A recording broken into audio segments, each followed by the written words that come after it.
All right, Storm Chasers, we are about to get back into the Diddy trial updates, okay? Janetta said, I wonder if they'll show inside the courtroom. No, I don't think so. I think the best we gonna get from inside the courtroom is maybe a sketch. That's about it. That's literally about it. Okay. So in the meantime, let's go ahead and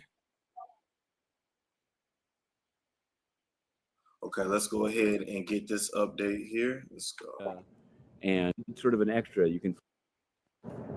All right, here we are, Matthew Russell Lee, Inner City Press. We're here at the break after the opening statements in U.S. versus Sean Combs. It was quite a process. Number one, there was the jury selection, and we'd been covering it last week, and we did sort of an extra you can find on Substack and extra subscribers about a juror that probably should have been stricken for cause. It's a UN staffer that basically works at the counterterrorism office, and that would work with U.S. law enforcement, which he then denied.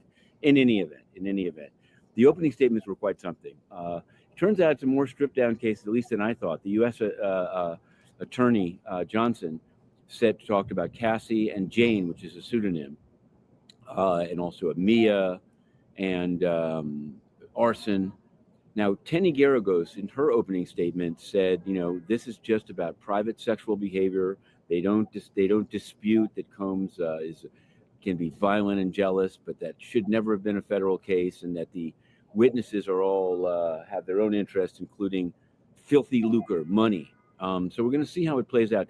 Right at the end, after the jury left, Brian Steele, they brought up from Georgia after the Young Thug trial, made some evidentiary objections about the reports about the hotel, Intercontinental Hotel lobby, elevator lobby violence. So that should be resolved this afternoon as the witnesses begin, including with some hotel witnesses. So Inner City Press, we're on the case. We're covering other cases too. I just stopped at the Mag Court. A man was released after 2 uses of a gun. Well, one brandishing and one using.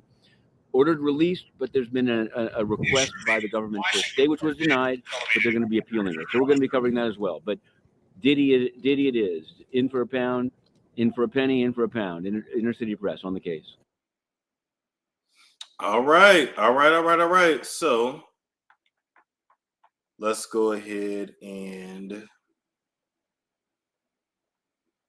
let's see. Okay, let's go back here.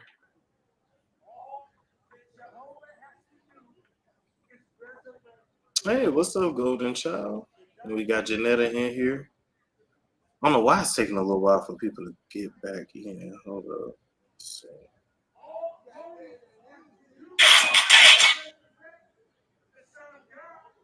And YouTube ain't even showing that I'm live. That's weird.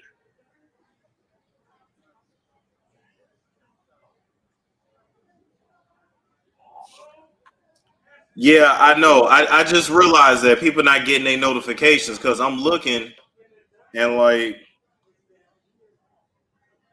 there we go. Now the notification's starting to go out now. Because I was sitting there like looking at my page, like it wasn't even showing that I was live again. It's weird.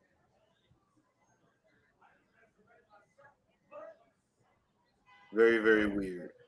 Okay, so I'm gonna go ahead and play this Inner City Press video again. All right, here we are, Matthew Russell Lee, Inner City Press. We're here at the break after the opening statements in U.S. versus Sean Combs. It was quite a process. Number one, there was the jury selection, and we'd been covering it last week, and we did sort of an extra you can find on Substack and extra subscribers about a juror that probably should have been stricken for cause. It's a UN staffer that basically works at the counterterrorism office, and that would work with U.S. law enforcement, which he then denied. In any event, the opening statements were quite something. It turns out it's a more stripped down case, at least than I thought. The U.S. Attorney Johnson talked about Cassie and Jane, which is a pseudonym, and also a Mia and arson. Now, Tenny Garagos, in her opening statement, said, this is just about private sexual behavior. They don't dispute that Combs can be violent and jealous, but that should never have been a federal case, and that the witnesses are all have their own interests, including filthy lucre, money. So we're going to see how it plays out. Right at the end, after the jury left, Brian Steele, they brought up from Georgia after the Young Thug trial. Hey, thank you collectively. Made some evidentiary objections about the reports about the hotel, Intercontinental Hotel lobby, elevator lobby violence. So that should be resolved this afternoon as the witnesses began, including with some hotel witnesses. So Inner City Press, we're on the case. We're covering other cases too. I just stopped at the Mag Court. A man was released after 2 uses of a gun. Well, one brandishing and one using. Ordered released, but there's been a request by the government for a stay, which was denied, but they're going to be appealing it. So we're going to be covering that as well. But Diddy it is. In for a pound, in for a penny, in for a pound. Inner City Press on the case. All right, so let's go up and read the updates.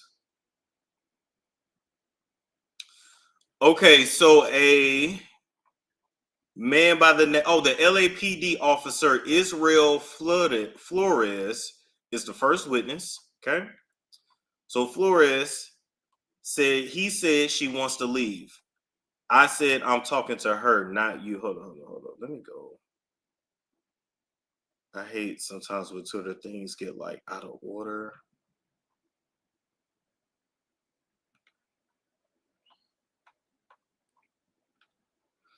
Okay, I might have to just read it the best I can. Or I guess it goes. Okay, it goes this way. Wait. Okay, at 1:22 p.m., they're back, or nearly all of them. Judge, in terms of the ejection, defense was still waiting for the defendant. Oh, sorry. And then Combs is brought in. One exhibit is objected to, subject to U.S. laying the proper foundation. It is admissible, okay? Judge, the exhibit with the added note, the objection is well taken. It is excluded. Let's get the jury back in. All rise. All rise. Jury enters. Is the government ready to call its first witness? And then the attorney for the U.S. said, first we enter 4 exhibits. No objection. We call LAPD officer Israel Flores. He's sworn. Do you solemnly swear to tell the truth, the whole truth, and nothing but the... Wait, what did they say? Did they say that? Or am I thinking of something else? Anyway, he put his hand on the Bible or the Quran or whatever.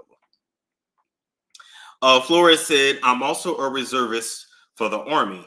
I was a guard with Securitas in 2016. I used to work for Securitas in 2016. Shout out to Securitas. Y'all didn't pay us shit though. Fuck ass niggas. I was a guard with Securitas in 2016 in the Intercontinental Hotel near Century City. And then they asked him what happened on March 5th, 2016. He said, I was told of the 6th floor. There, I recognized Sean Combs. He is there wearing a gray sweater. What was your title? Assistant Director of Security. Not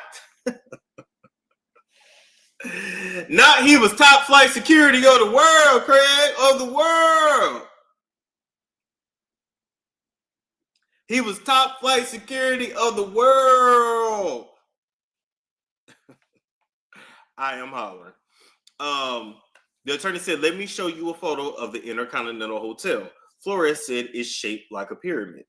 Judge admitted. They then asked him, what kind of incidents did you respond to? He said all kinds. We had a couple of suicides there. We prepared incident reports, the 5 W's. I guess who, what, when, where, and why. Would you attach photos to the reports? Yes, but not video. We did not have the password. When did the incident take place? 11 a.m. I got report of a woman in distress on the 6th floor. I closed the security base and checked the cameras. There was an African-American man pacing back and forth. I didn't see a female. I rushed there. What did you see on the 6th floor? Mr. Combs in a towel and some colored socks. He's a rapper, producer, and Cassie is on the floor. Why they keep calling? Well, I mean, this is a Hispanic man, but why they keep calling Diddy a rapper? He's not a rapper. But I get it. You know what I mean? Like, I get it, but he's not a rapper. Not at all. Not one bit. Anywho, Mr. Combs in a towel and some light colored socks. He's a rapper producer and Cassie's on the floor. Let me show you photos. And then the attorney presents Combs in a tuxedo. In a separate photo, Cassie Ventura smiling. The U.S. attorney said, "What did you tell them?" Flores said, that is they, okay, were arguing they'd have to take it back to their room and that the broken vase would be charged to the room. Cassie said she wanted her phone and her bag. Flores said, Miss Cassie said she wanted to leave. Mr. Combs said, you're not leaving. I saw inside the room a male black wearing dark clothing. Okay, so in the hotel room, in that freak off tape, in that tape, that video where Cassie's running out of the hotel room, they already confirmed earlier there was a freak off happening. She was trying to escape. Okay, so in that room, we know at least it was Diddy, it was Cassie, and it was an escort, a big dick deviant, a dark-skinned male with a big dick. Let's call it what it is, a big dick deviant, right? Wearing all black clothing, okay? What did Mr. Combs do after Cassie left? He called for me. He was holding a stack of money, not to tell anyone. What did you say? I said, I don't want your money. The damage is going to be charged to your room. Where did Cassie go? After I spoke with her, she left. Her car pulled up and she left in a black SUV. Was there a driver? 7 feet. Okay, I don't know what that is.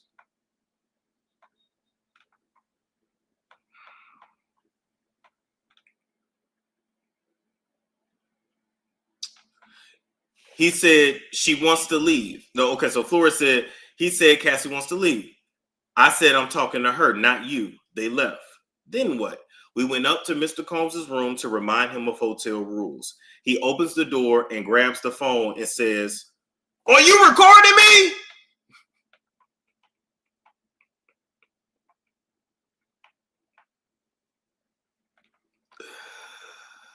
I pinned him to the wall. I took photos of the broken vase to tell them to come clean it up. I went to write the incident report. Is this it? My report with my name on it. Same objection. Noted. Then did you review the video? Yes. I'm handing you a thumb drive with videos. Video shown. Did it have audio? No. Let's walk through it. Who is this? Cassie. And this? Mr. Combs. What's happening here? She picked up the wall phone.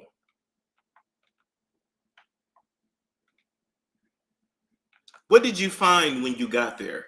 The broken vase. What is at the end of this video? Me coming out of the elevator.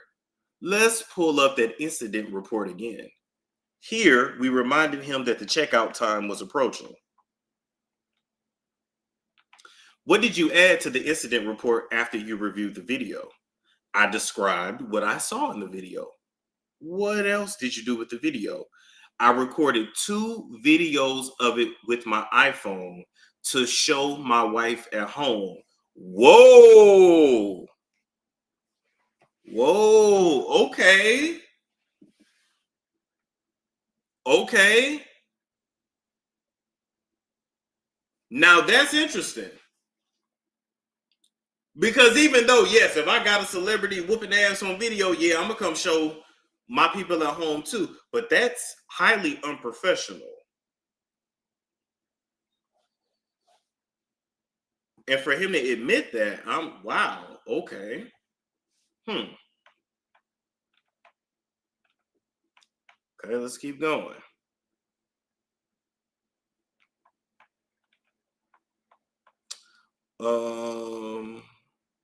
Okay. Let's go back. I think that's all we got for now. Okay. So let's do this. Yeah, that was dumb to say. That was terrible to say. But I guess if that's his truth, that's his truth. But wow.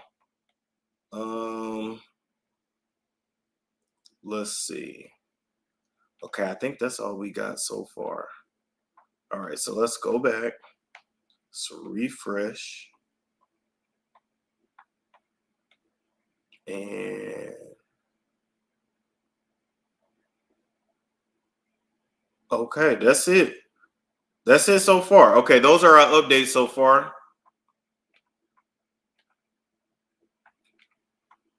And I see the police right there. So he leaked the video. Well, honestly, maybe. So he recorded it on 2 different phones. The phone for the job and then his personal phone because he wanted to show his wife when he got back home. That is highly unprofessional. Highly unprofessional. He needs to be demoted for that. He breached his oath as security. Wow. But of course, they get excused and probably promise immunity if they speak out. Exactly. Damn, I can't hear shit. I hate they got it muted. Let me see. Is anybody else with live updates?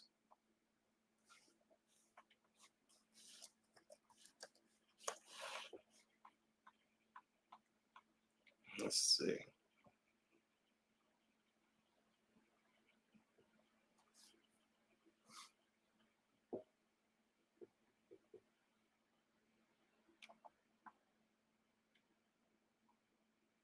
Let's see.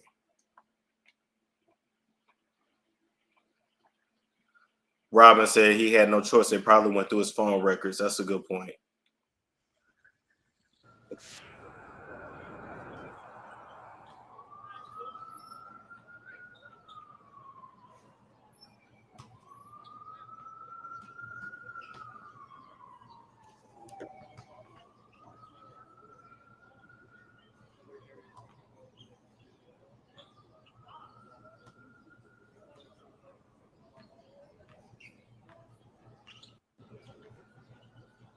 And if anybody want to hit that link, you can definitely hit that link.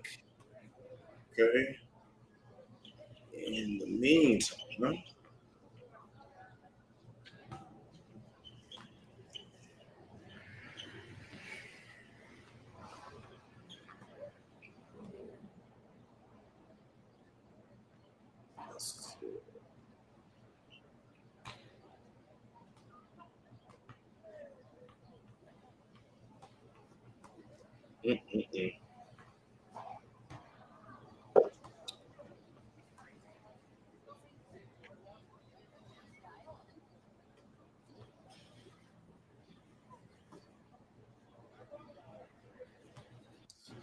while we waiting on that, let's go over here.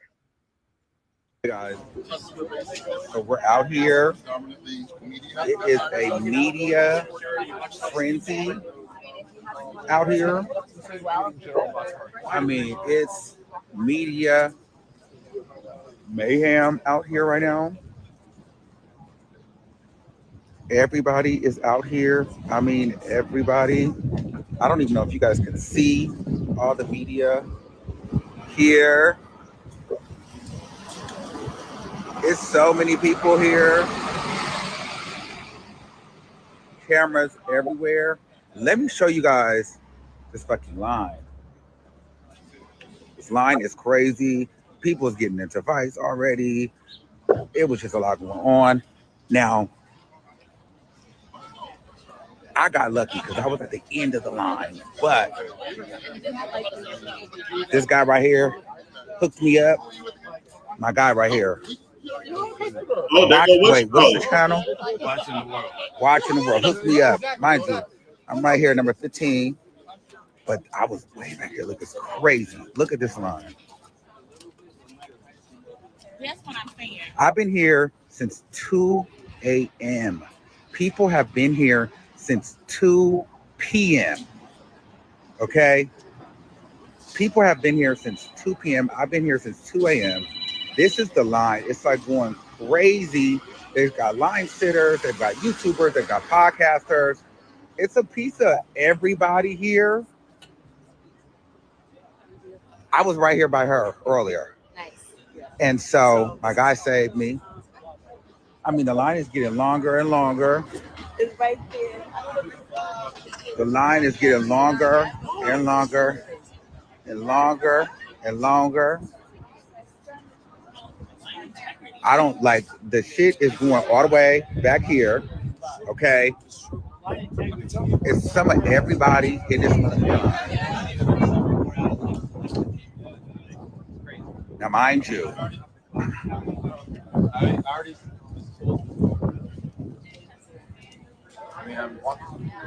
this is day one.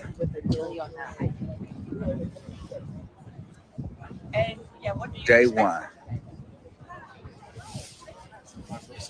Day one. No, me too.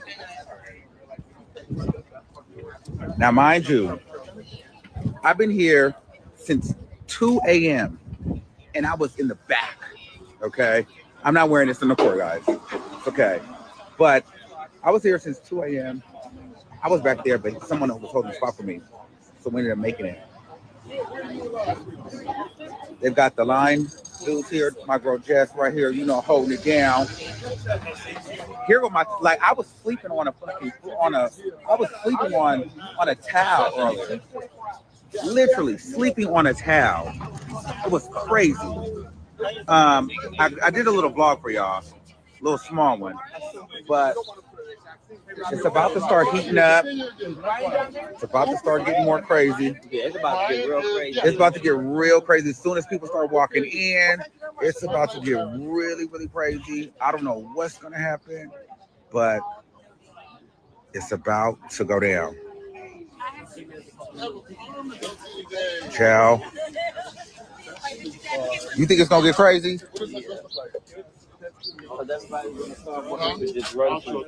Yes. Oh, run! Oh, as long as they don't, they know that they not number 15. No, what they do is like they'll be sitting here, then they'll cross on over to sit with them, and you'll realize yourself being pushed further back. Oh no! Yeah, that's not gonna happen. Are you good? Are you done? I didn't go to the storage. Yeah, that's not gonna happen. That's definitely not gonna happen. We're gonna really get into it. So yeah, there's a lot going on. Yeah, but you're not on it. Okay, I'm here. But yes, so there's a lot going on, y'all. I'm just giving y'all a quick update. I've been here since 2 a.m. and I'm gonna show y'all more stuff, but I gotta conserve my battery. It is 7 o'clock right now in the morning, and it's already crowded. It's a mess. It's a mess. So I'll see y'all later. All right, and we had another update. We're subject to a gag order by the court.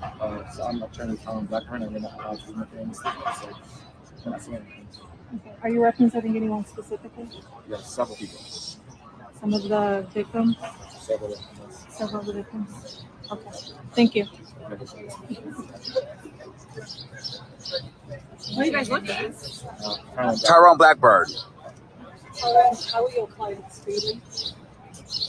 Just answered her and I told her they were not making any statements because of the gag order. Thank you.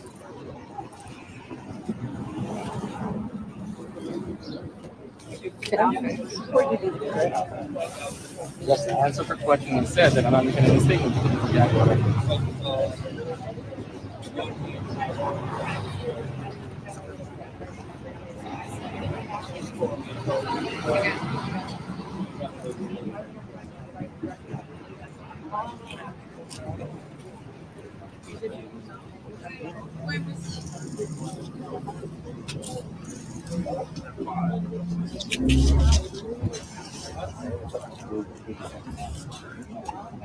How do you feel about people saying that you're a clout chasing lawyer?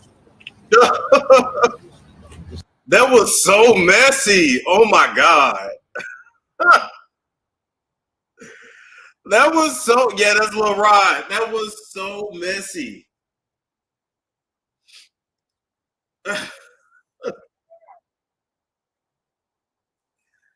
I'm so done. That was so messy. So like I answered that woman's question earlier, I'm not speaking as pursuant to the gag order. So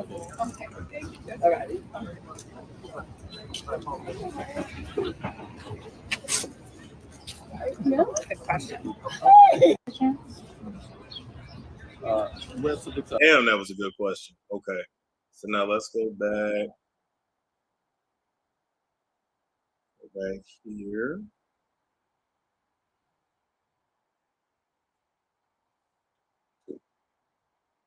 A cloud chasing lawyer is diabolical, but a very accurate description.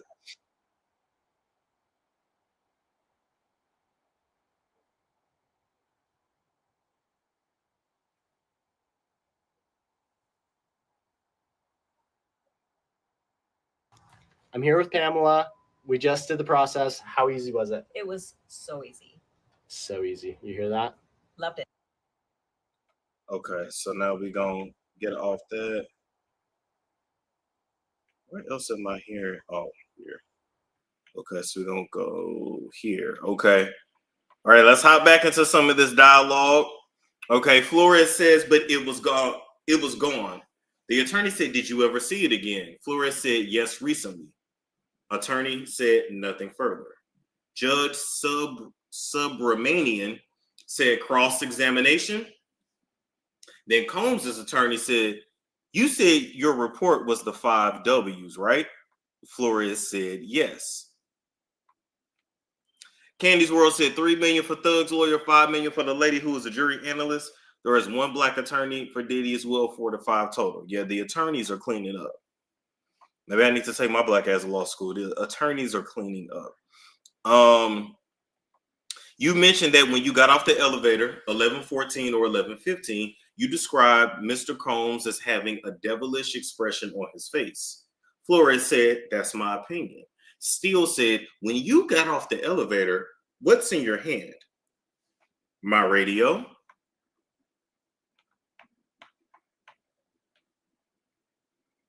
Okay, let's go back.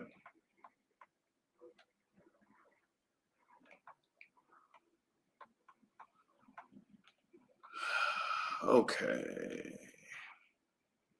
Okay, that's it so far. Okay, that's it so far. So, gotta wait on the rest of those updates. This is crazy. This trials are being televised. Yeah, that's because it's in federal court. It's just, it is what it is. If this was being televised, yo, like, it would, like I said, it would break the internet, literally. Brian Steele, I'm waiting on him. He got attorneys for each charge, definitely spending for those attorneys, period. I've heard you can be excused by even having an interaction or perception of the defendant prior to the case. Okay.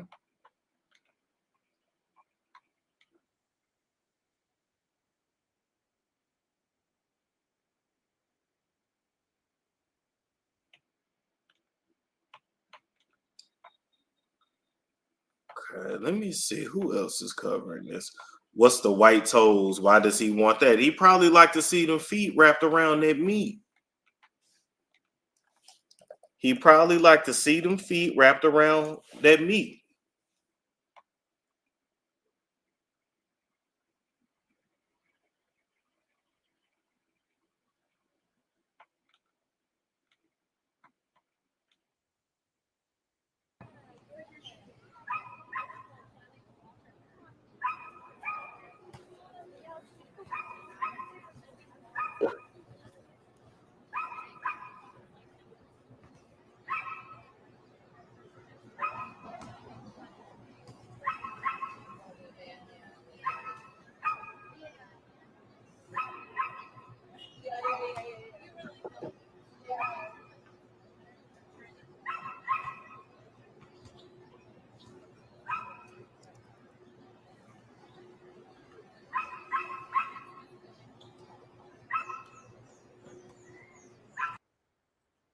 Now look what 50 Cent just posted. Look what 50 Cent just posted. Who dog out there? I don't know, but that dog is going wild. Look what 50 Cent just posted. posted Diddy and Farnsworth and said, yo, anybody know what happened to this guy? Just Miguel said he the one that got away. Not he the one that got away.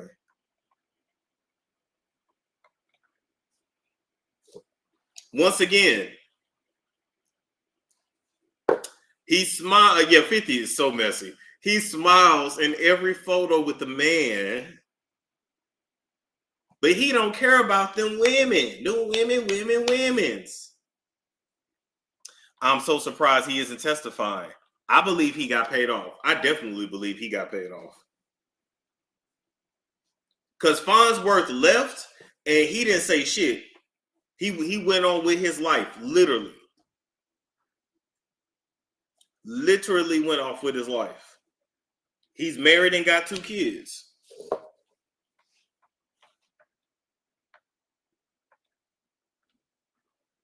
Hold on, let me see something.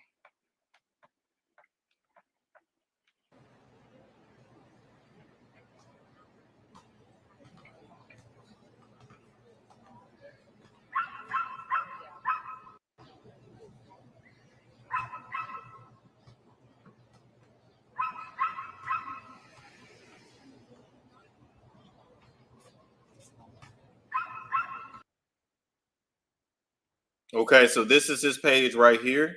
Farnsworth Bentley. Okay. And his last post was April 10th, 2024, saying, I don't think we gave this enough rotation. Boy, we don't give a fuck about that. He posting all this shit for the whole law can be son. Oh Lord, he posting Bible quotes. He out here posting Bible quotes. We don't care about this, sir. We want to know what was going on with you and Diddy. Did you get smashed? Was he abusing you? Why did you leave? Yeah, Al B. Sure got a tell-all book on the way. He got a tell-all book on the way.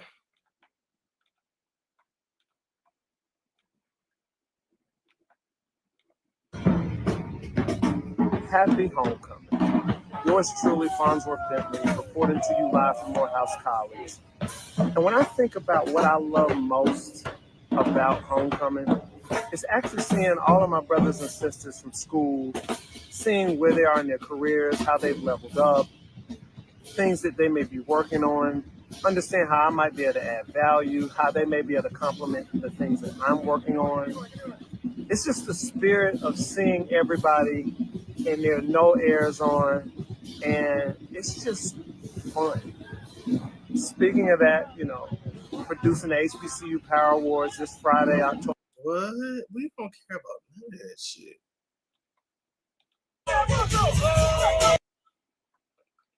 This is his wife. Okay, so this is his wife.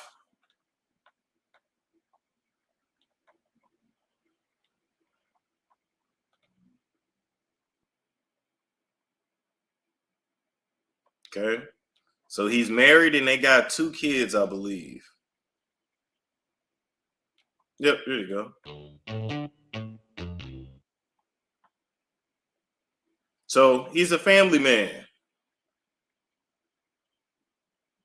He's a family man. And you know what? To be fair, he probably doesn't want to revisit what happened when he was a part of the Diddy shit.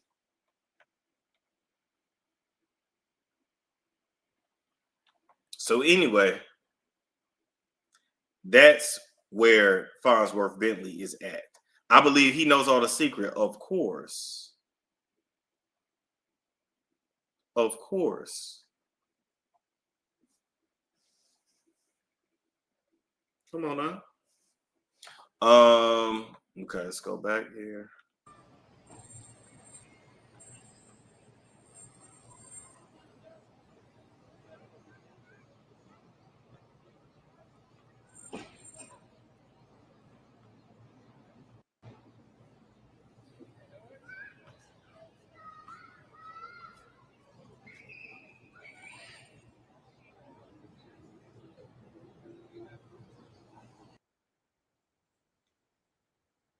Deborah O, and I'm reporting with Hip Hollywood today. As you can see, I'm currently in front of the U.S. District Court of Southern New York. If you guys do not know, the Diddy trial is finally underway, and boy, was today an earful. Okay, we will start off. Jury selection started last week. They finally sworn in 18 jurors today, with 6 alternatives, 8 men and 4 women.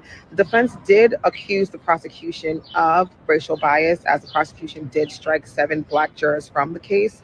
So that's an interesting take to see as the case does go on. Now, as far as the opening statements, the prosecution did come out and basically they're sticking to the gun of Diddy is a violent person who uses his power and money to manipulate people around him, and he needs to basically be off the streets.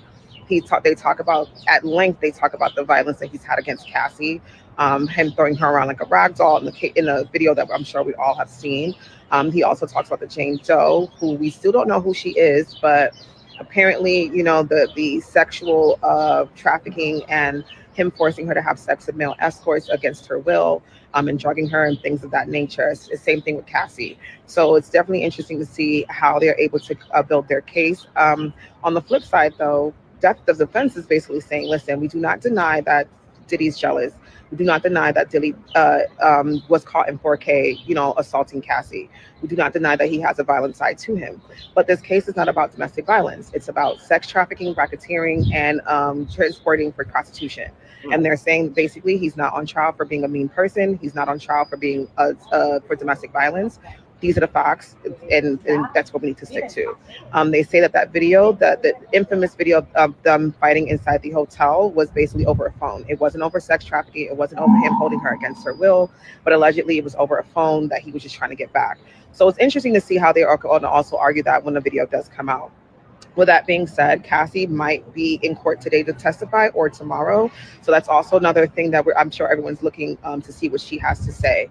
Outside of that, again, we're just seeing that everything just unfolding at this point. Diddy is definitely a shell of himself, if I can be honest. Watching him in the courtroom today, when the defense did do their opening statements, they did have him stand, and his whole head is covered in gray. When I tell you, like, he is literally living he's definitely showing all of the 55 years he's been on this earth. And I'm guessing prison time is not doing well for him. So it's definitely interesting to see how he also is going to continue to look as the trial does go on for the next 12 weeks. Right now, we're basically on break, but I'm about to go head back into the courtroom. For more updates, just lock it in with Hip Hollywood, and I'll get you updated as soon as things become more available. Hey guys, I'm Deborah O. All right. Okay, Deborah. Okay, Deborah. Hold up, it was something else.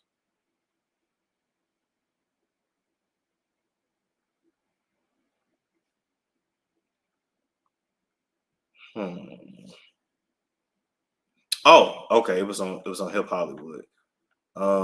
There we go. Here go the kids leaving the courthouse.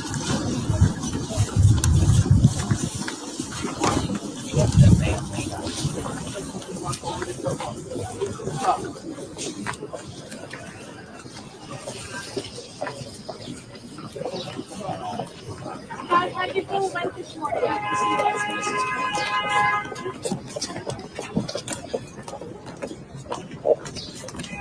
Three of them, they got old grandma.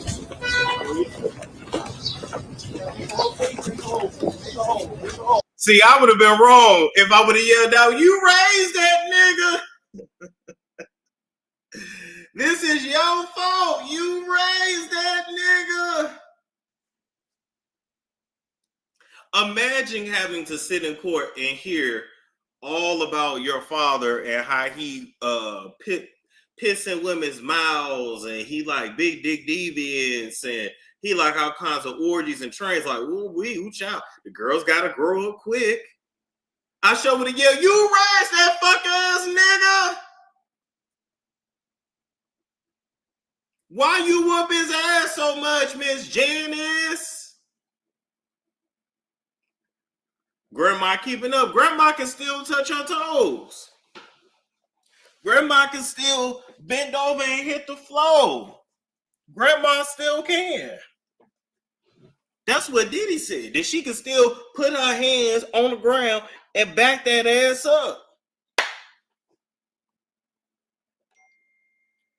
So Mama Combs,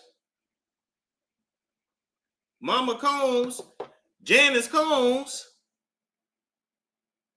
can still bend over and shake that ass. She can still make that shit twerk. If she's still flexible enough to do that, she could probably still ride the D. Or maybe she got her Meg Thee Stallion knees.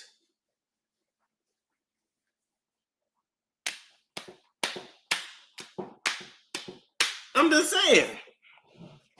The baby oil does you good. I'm finna start where I love my coconut oil, but I want to stay flexible, so maybe I use my baby oil. But I show with a yeah, you raised that nigga. Oh my God. Is you a pimp? See, the problem is though, that's they hood up there, so they would have quickly been like, oh, we gonna handle that nigga. So that's why I can't go up there. Yeah, but she can put her hands flat on the ground. And after he said that, he took that tongue, that same tongue, that swirl all up in Mick Mill's butt, Busta Rhymes' butt, French Montana's butt, Cassie butt, Gina butt, Biggie butt, one of them Tupac butt, one of them Will Smith butt, that swirl all in them butts. And he took that tongue and put it right in his mama's mouth. Next.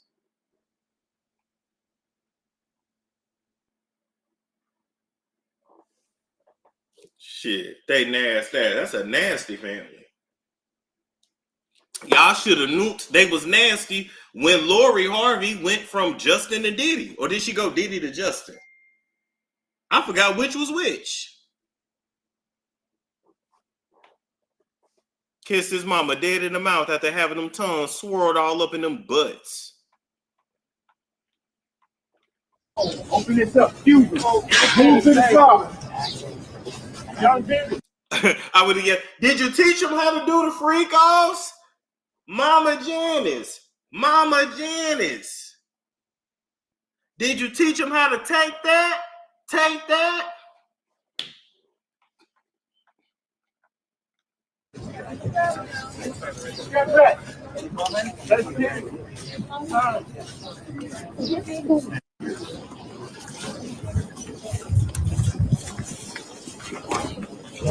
You'll never be your daddy, Christian. You'll never be your daddy.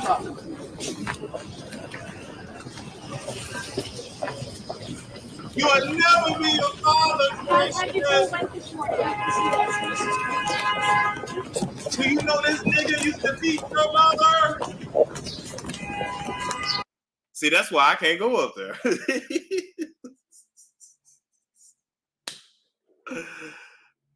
Because I would have been trolling.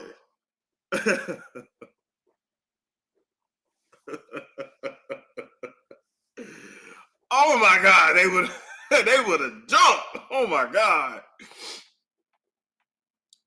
Ooh, oh yeah, them niggas would have been ready to fight. I yelled that shit out. Oh, they would have been ready to fight.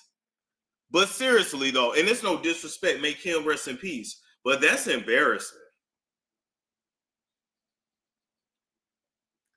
Like seriously, that's embarrassing. This man rearranged your mother's face multiple times. This man was beating on your mother so bad, she had to cut this nigga wrist with a knife. And honestly, Kim's mistake is that she took him to the fucking hospital after she slit his wrist. She should have let that nigga bleed out and die.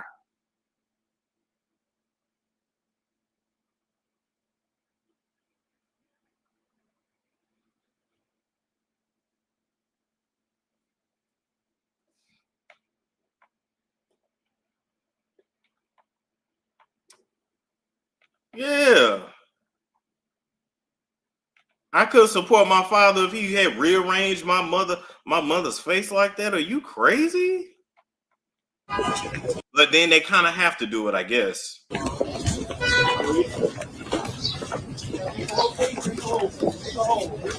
Open this up. Such a shame.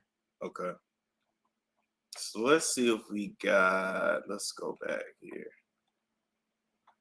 Okay. No, let's go back.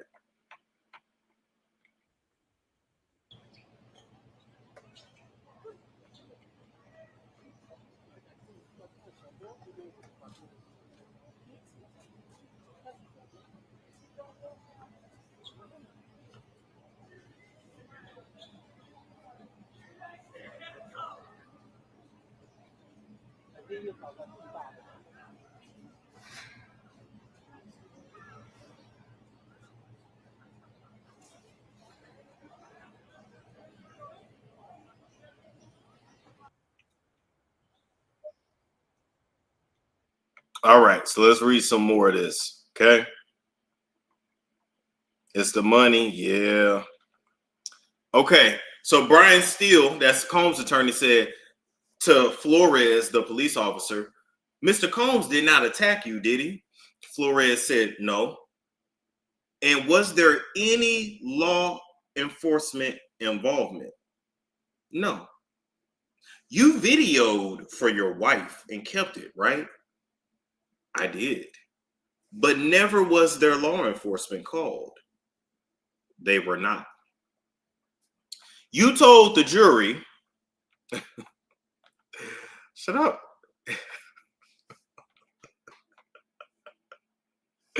Y'all so silly. Y'all won't be out there so bad.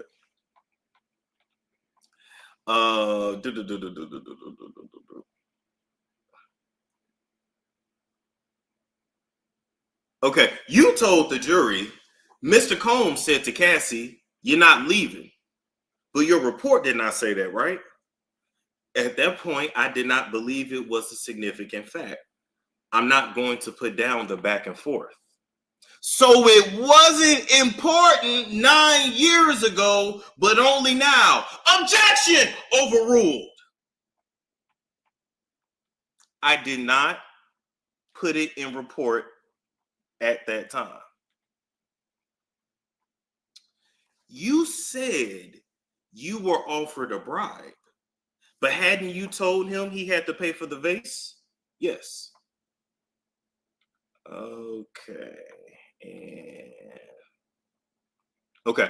The gentleman you say you saw in the room, you described to the jury things not in your report. He didn't engage. Why didn't you ask him his name? He wasn't talking to no one.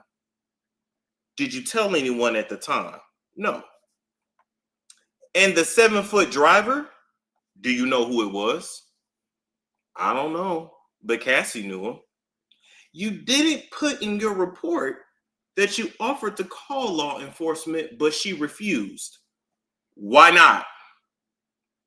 She said no, so there was no reason to include it. You said you put Mr. Combs against the wall. That's aggressive, isn't it? It could be, but I only put my forearm against his chest. But you didn't put that in your report. You're asking me to have put more detail in my report. Do you remember the layout? No, just a corner room. Was it a normal hotel room like I would stay in? Just one room, or did it have like a living room? I don't know.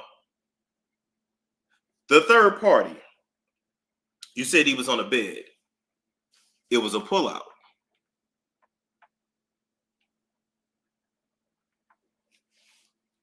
And keep in mind, they're live reporting this, so a lot of the dialogue is we ain't gonna get all of it, but I'm doing the best I can. So Brian Steele then said, you were in the hospitality business as well as security, right? Yes. Mr. Combs, it was clear to you that he wanted to pay for the damage, right? Objection! Cause for speculation. Then the judge said, ask in a different way. It can be embarrassing for a guest. Objection! Sustained. One moment. Nothing further. Then the judge says, redirect. And now the attorney for the United States of America says, did you typically include every single detail in a report? Flores says no. Did he seem drunk or high? No. Okay, and that's all we got from that. That's all we got from that.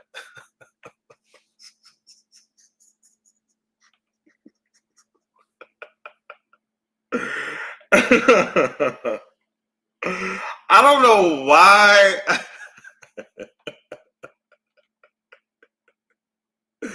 I don't know why I love performing this shit. I'm so dramatic. I don't know why I love performing this shit. This is such a crazy show.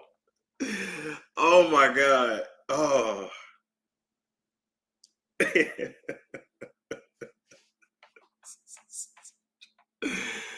Oh my God. Okay.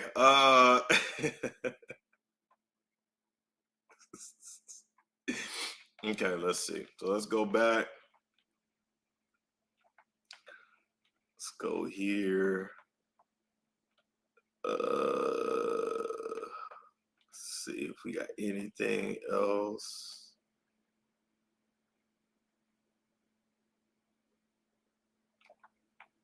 And okay, it's looking like that's it on the dialogue for now. Okay, we do have this. The attorney for the United States asked Flores, I don't remember if it's a he or she, but they said, when he offered you money, what did he say? That he didn't want anyone to know about it, pretty much. And which way was Mr. Combs dragging Cassie? Back toward the room. Nothing further. Okay, so that's all we got for now for dialogue.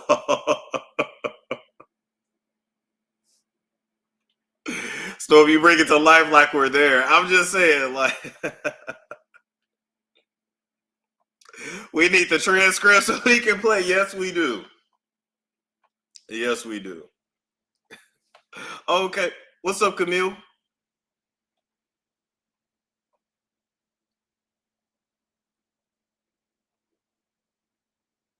Camille? Going once, going twice? She might not realize that we back up. Okay, so I'm gonna kick you out and then you just come back. You said I bring it to. Okay, there we go. Camille? Hey. Hey, how you doing? Good, how are you? Sorry, I had clicked off. I didn't know if you were starting the StreamYard yet or not. But Oh I no, just you wanted to good. say, okay, I'm glad you got me because I'm about to go into work. But I think it's wild as heck that they got those young girls up in that courthouse. Like, who wants to hear about their dad slanging D and slanging P and booties and, like, ew. I know. Like, if I was the guardian of those girls, I'd be like, y'all not coming up here. This is not appropriate for y'all. I don't, like, maybe if they were older, maybe, but like their mind developing. Now, I don't think that's appropriate. Just in my opinion. Like, I wouldn't want to that's hear not that cool. shit. Like I would, if I was some girls, I would have social media off. I would be like, I'll wait till y'all get back home from court and y'all can tell me what happened. I don't want to hear that shit.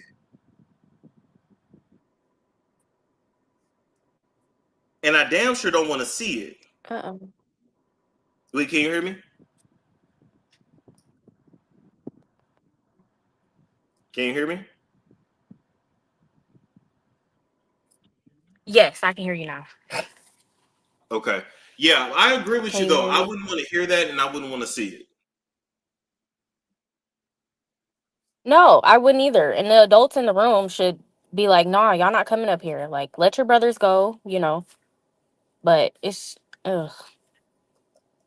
And people need to understand too, the feds don't really miss. Like, they knock it out the park. So they have a 97% conviction rate. So, I mean, Well, somebody said how old are the twins? They're 18. They're 18, but still.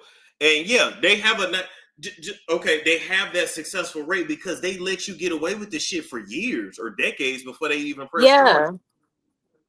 Yeah, exactly. Like I was on another show the other day, and to my knowledge, because I know people are going to be in the comments like, oh, well, this person, that person. To my knowledge, my personal knowledge that I know in my brain, because I watch court cases, the last person that got off on a Fed case was NBA YoungBoy, like last year. And that was on a technicality. So, Ooh. but yeah, I don't know. My connection bad, so I'm going to just hang up right now. Okay, Bye, have a good Storm. one. Tim. Bye-bye. Yeah, it's not. Oh wow! I just found out. I just found out why Tory Lanez got stabbed. What? Okay, we have to come back and give that update. Oh my god! Oh my god! It's too much. It's too much. It's too much. It's too much. It's too much. All right, so we'll take it back here.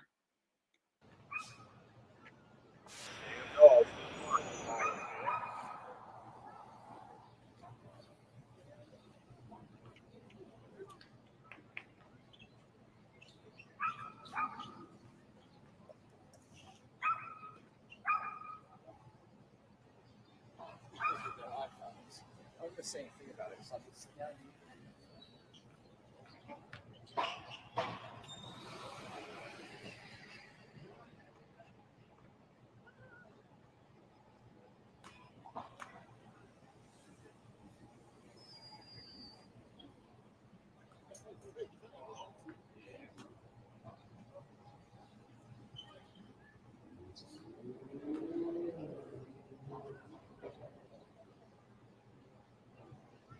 And listen,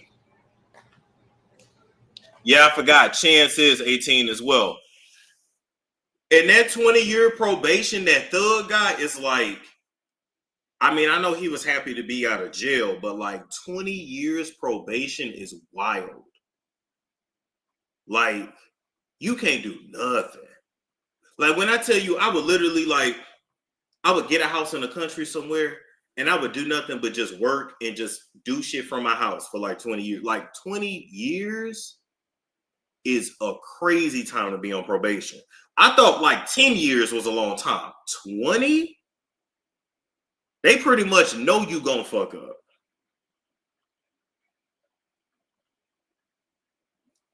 Like, they pretty much know you gonna mess up.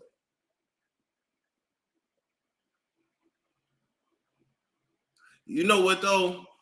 The crazy thing is, and I was talking to Love Jones about this even when it came to Young Pharaoh. Shout out to Young Pharaoh, wherever he may be. Pharaoh did really well when he was on probation. It's something about when you have that structure, especially for men, and you can't do nothing, and you sit, and your ass is sat down somewhere, like, them men tend to really do well. Even sometimes they come home from prison and they've done very well for themselves. It's weird. But you know what though? That's a male, that's a very masculine dominant structure. And men tend to do well without a lot of freedoms. I know we don't like to talk about that, but it's true. And I know like in a because we live in a patriarchy, we tend to restrict women and put a lot of boundaries and rules and expectations around women. But the truth is, boys and men do better with that structure than to just be able to roam free.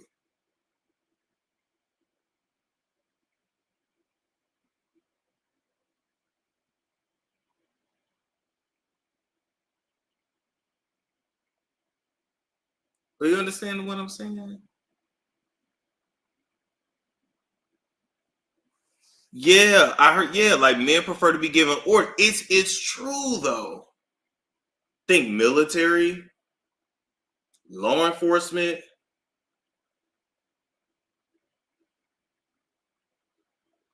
Yeah, military, law enforcement, prison. Yeah.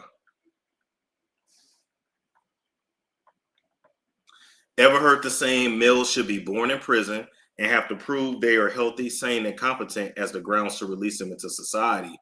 Wow. A lot of them men would not make it. A lot of them wouldn't make it out. A lot of them wouldn't want to leave.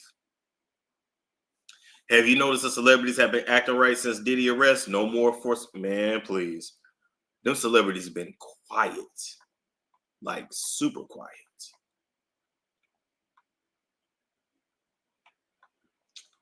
Okay.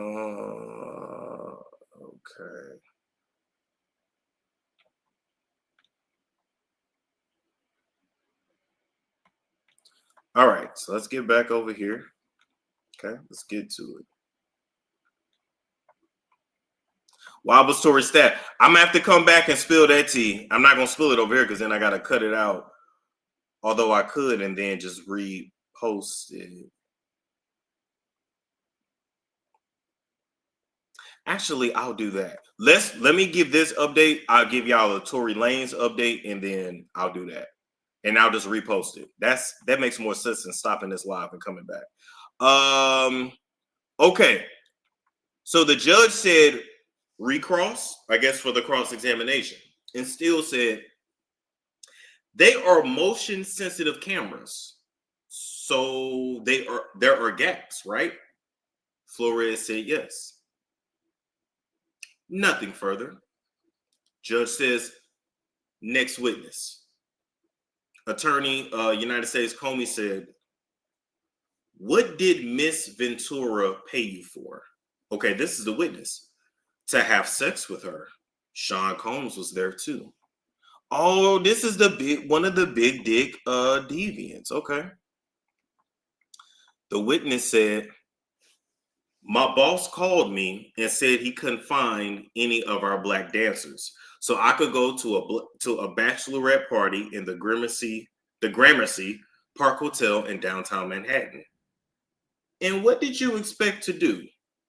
A little stripper dance. He a little stripper hoe. Male dancer said she was in the hotel room in a red wig, stockings, and sunglasses. She gave me a few $100s. Damn. The crazy thing is male sex workers really don't be making a lot of money like that. That's the crazy thing. So no more strippers. Listen, how you think the male strippers really make their money? They do strip for women, don't get me wrong, but they give out peen. That's really how they get their bread. Male strippers make the most money when they're stripping for men, not women. That's another thing too that they don't really talk about.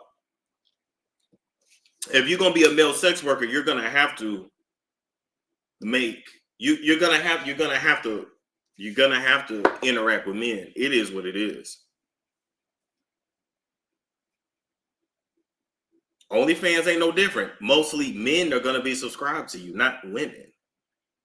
In order for women to really pay for male entertainment, they got to be like really desperate or really, really into you, like really, really into you. The money is when they, 200, that's it. Women make the dollars when they come to sex work. Men really don't. Like penis is cheap unless you're extraordinary.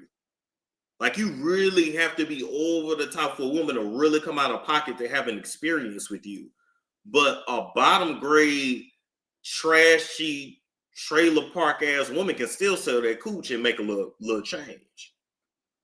Women don't really pay for peen like that. It is what it is. So a few $100, that's about right. I thought sex worker, no, they don't. No, ma'am. Not unless they like a legend in the game or they're someone who is like I said, they're spectacular, right? So I'm gonna give you an example. Somebody that's spectacular would be like Bolo, right? Yes, okay, yeah, women like to look at him. Yes, he looks good, the body, but really they paying to not only see him dance because he can dance, he can do all that, but they paying to see the 12-inch meat stick that most men don't have. So do you see what I'm saying? It's something that's spectacular to make the kind of money that somebody like Bolo would make, ridiculous would make. And even then, They still gonna make blow their back out to really get them dollars. It still ain't gonna be nothing compared to what the female strippers make. Did Bolo actually get married? Yeah. Sex workers get married all the time. I don't know why people be acting like because you do sex work, ain't nobody gonna want you. Let me tell you something. You put it down in that bed, somebody gonna marry you. I don't give a fuck who it is. I don't give a fuck what y'all talking about. The key to a man or a woman's heart is to put it down in the bed. You put it down in the bed, somebody gonna marry you. Don't give a fuck about you being no sex. Don't give a fuck about you being no stripper. That's just like people out here still acting like men don't wife whores. Men love whores. What are y'all talking about? Drive through Buckhead, drive through Scottsdale, and you will see those retired strippers with the titty implants, and they drive Range Rovers, and they're married. You know, they retired, but they married. You satisfy somebody, you put that shit down in the bed. They don't want to share that shit. They might talk that shit around their friends and their family, but they're gonna be like, I love this nigga. Well, I love this bitch. I don't want nobody else to have this. Please don't listen to these red pillars talking about you ain't nobody gonna ever want you. Some ain't gonna want to mess with you. Okay, that's true. You only need one.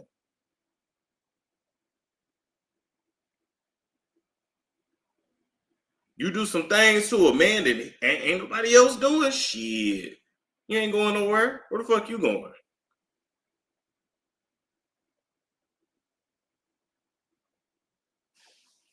Men love those type of women, but they don't trust them. Men don't trust nobody. Don't nobody really trust nobody for real, for real. Men gonna give women hell because that's what women do. And women's downfall is that they love us. Do you understand? Do y'all understand how smart and how intelligent y'all really are? But the reason why we're able to co-opt y'all and get over on y'all and play in y'all face like dummies is because y'all love us. Ain't nobody never told you that? Your downfall in life is that you love us. You love your raggedy ass daddy. You love your raggedy ass brother. You love your raggedy ass son. And you love your raggedy ass husband. You love us. And that turns y'all into dummies when it come to us. So what are we talking about?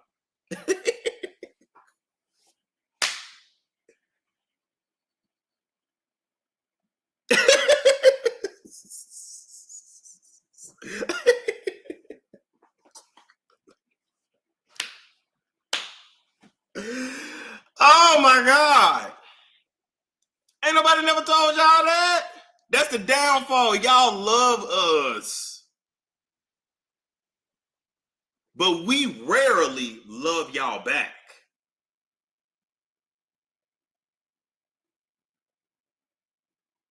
We'll settle for you. We'll use you. But we rarely love y'all back. Men only really got the ability to love maybe one or two women throughout his lifetime. It's really only one. Everybody else, we just tolerate.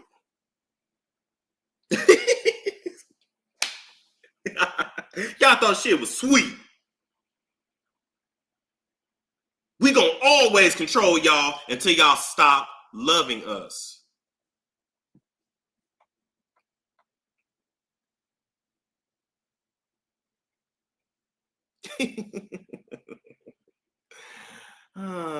Anyway, so the male dancer said, okay, yeah. So the male dancer said she was in a hotel room, red wig, stockings, and sunglasses. She gave me a few $100s.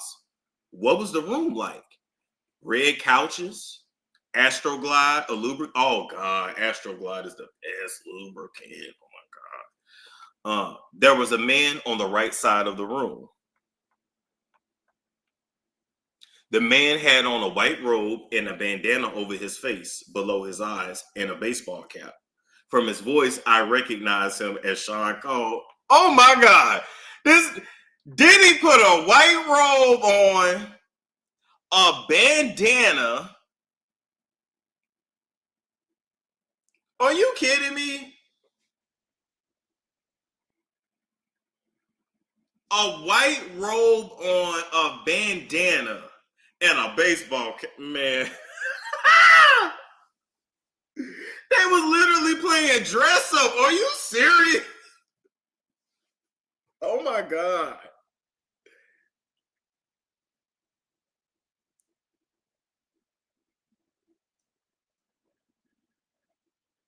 Are y'all for real?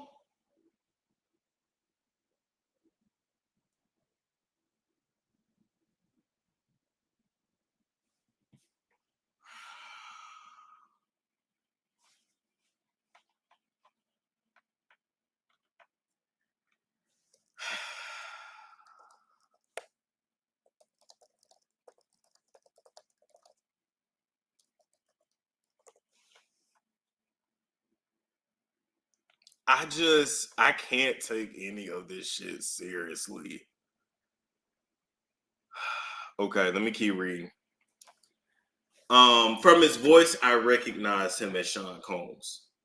And what did he say? That he was into importing and exporting.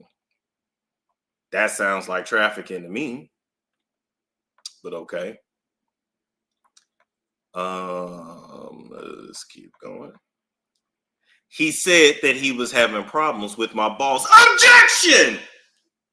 I'll get back to that.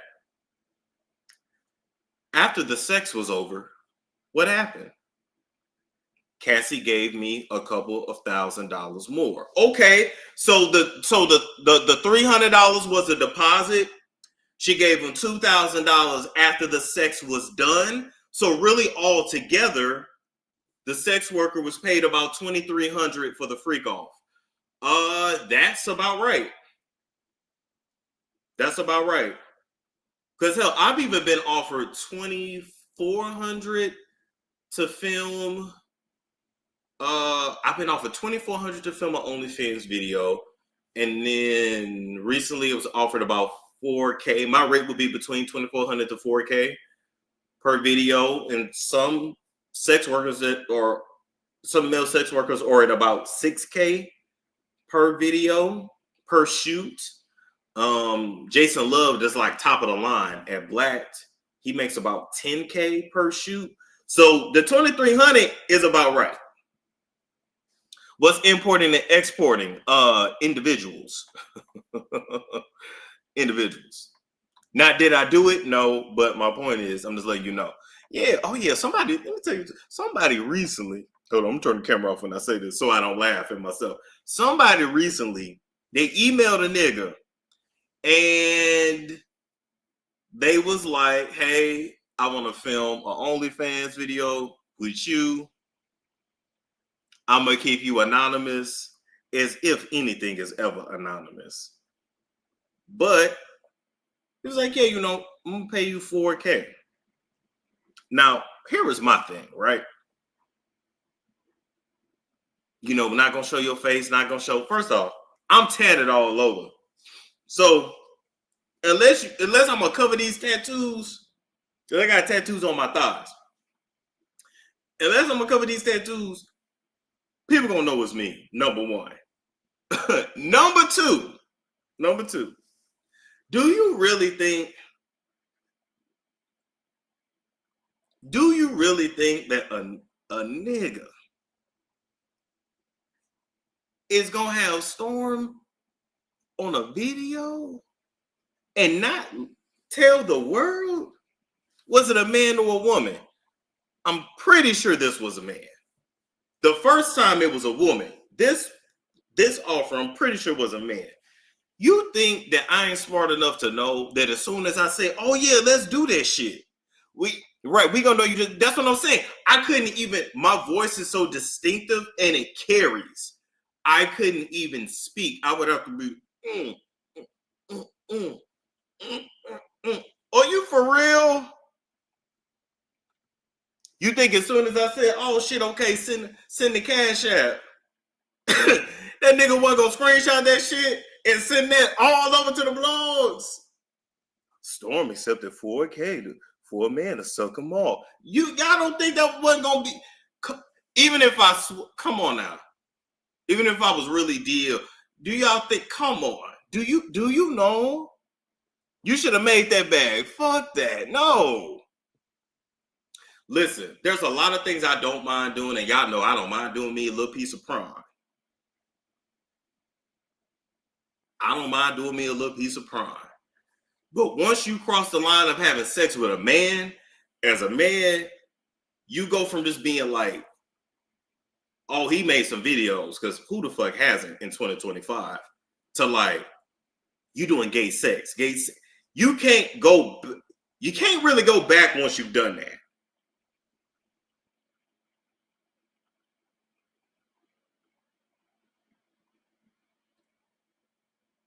Yeah, because I'm not actually gay, so I'm not gonna do that. Now, if I was gay, I'd be fucking rich as fuck. That's what y'all don't know. If y'all knew who was in my DMs,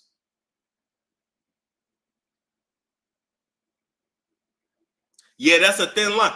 And that's what I realized about the OF game. Like, it ain't the 90s and 2000s no more. Like, regular prime, man, people like, oh, I want this creator, because it's kind of like WWF. I want this creator and that creator. I want y'all to lock your legs on each other while you both stroke off. No, I'm good. Like, if I can't make my money just busting on camera, like, and oiling these cheeks, it just ain't gonna be for me. I can't wait. I'm never gonna tell y'all. I'm never gonna tell y'all, because I'm never gonna tell y'all. Your whole life is so X-rated, Whip. But the crazy thing is, I look like this. The crazy thing is, I look like this, but my life is so X-rated.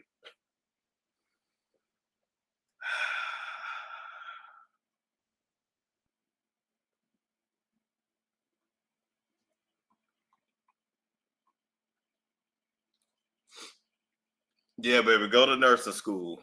Go to nursing school. For real, do you got Scorpio placements? No, I have a lot of. No, my chart is pretty balanced. I have a lot of fire placement. I don't have a lot of like.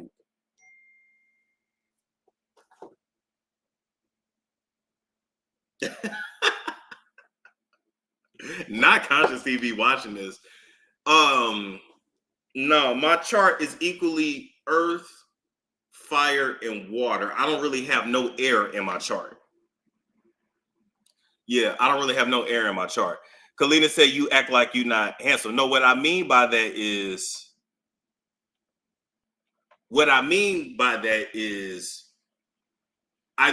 people perceive me as very innocent,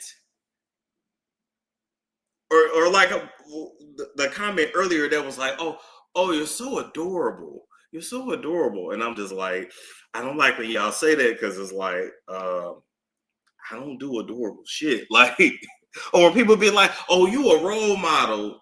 No, I'm a whore. Like, I ain't shit. Like, I keep trying to tell y'all, I ain't shit.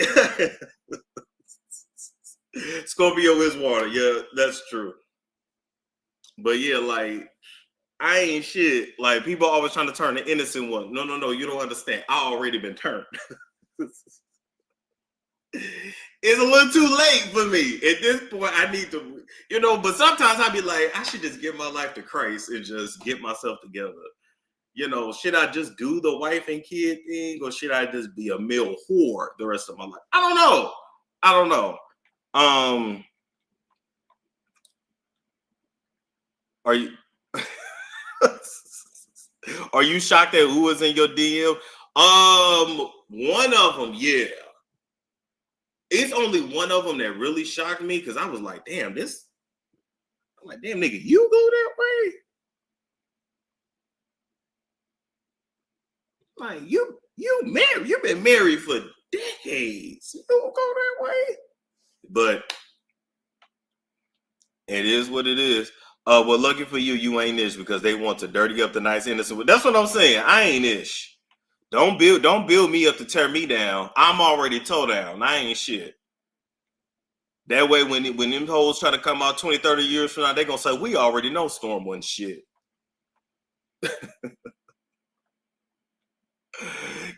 I'm telling you. That's not to say I don't believe, but I'm like this close to just y'all go on my page and I done had a Black China moment and get baptized and be like, you know what? I guess I'm like really serving God now.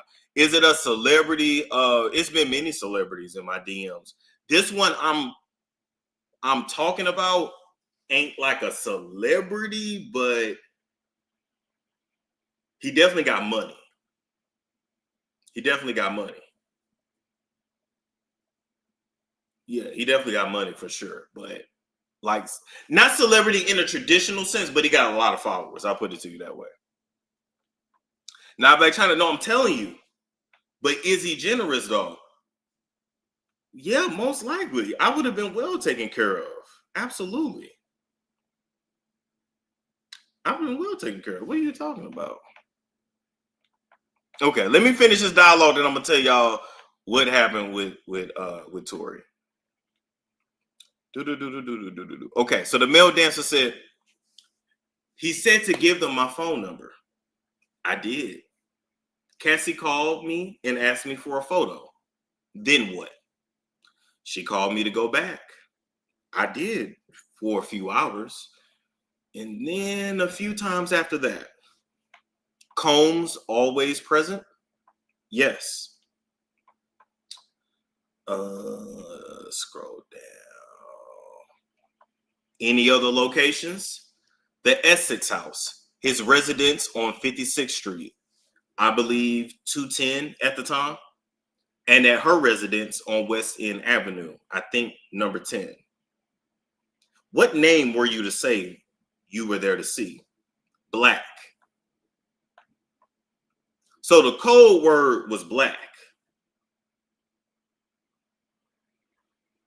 The code word was black.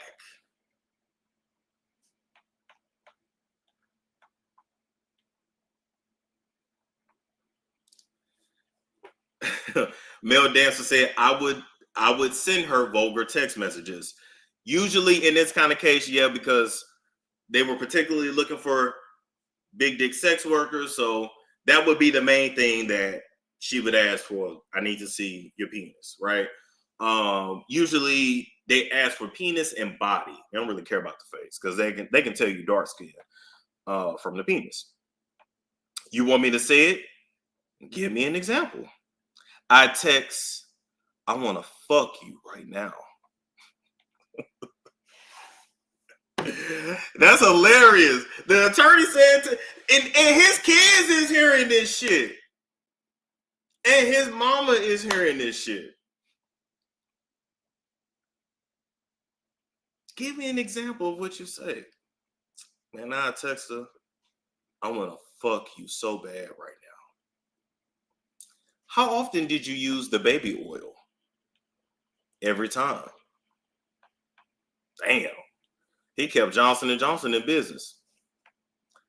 Sean Combs said we didn't have enough baby oil on. He'd say, hey, y'all slow down. Playboy, separate from each other. One time he tried to have us role play like we had just met at an airport. We weren't good, so we skipped that.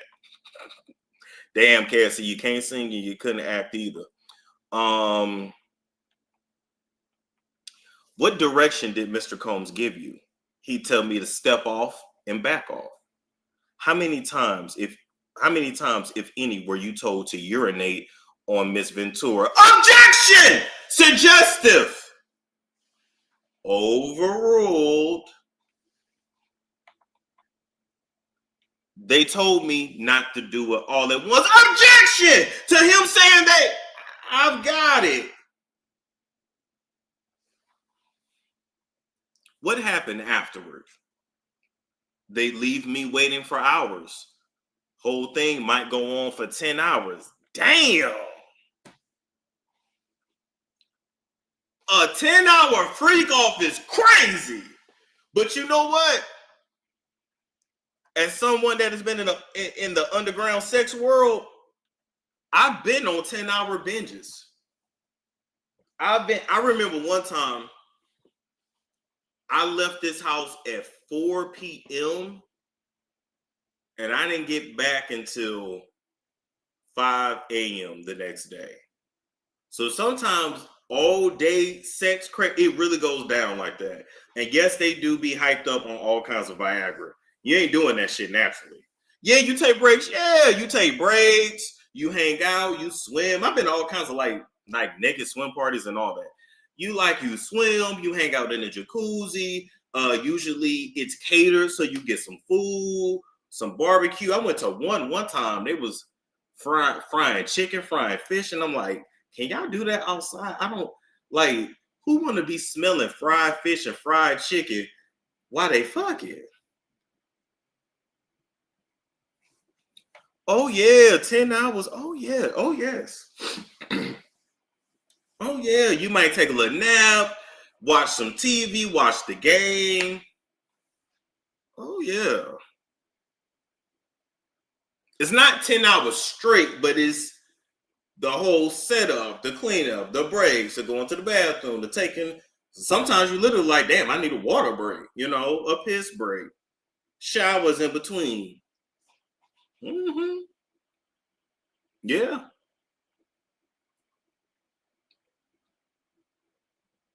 They should have paid him more than $2,300 though to take up his whole day. But nonetheless.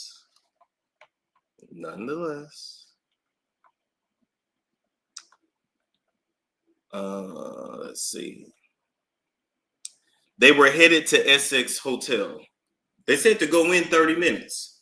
It was the first time he opened the door as himself, dressed in a suit, no mask. How did things change? He didn't feel objection. Who, if anyone, recorded? Why is So Gay an ad on that? Okay. I guess we talking about gay shit. That's why. Male dancer said, Mr. Combs, with cell phone and camcorder, he took a photo of my driver's license for insurance. He said, objection! Focus it. What did you understand? He was threatening me. He was threatening me. He was threatening me.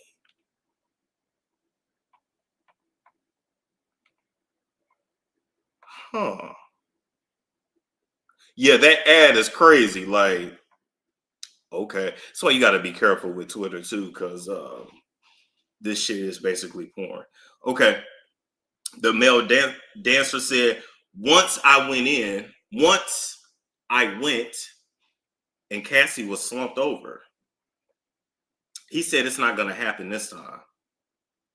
Did Mr. Combs offer you drugs? Molly, I guess it's called. Molly, I guess it's called. I don't do drugs. MDMH, MDA.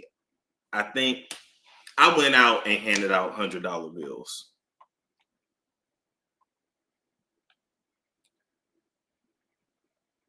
How did the Molly make you feel?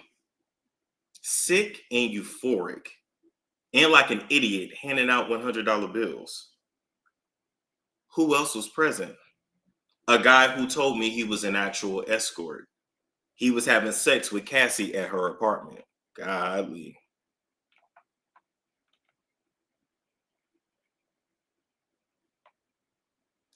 Damn.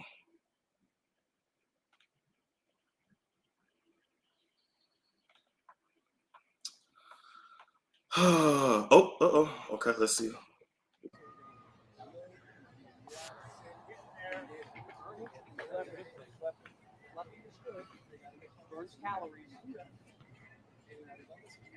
That's some wild shit.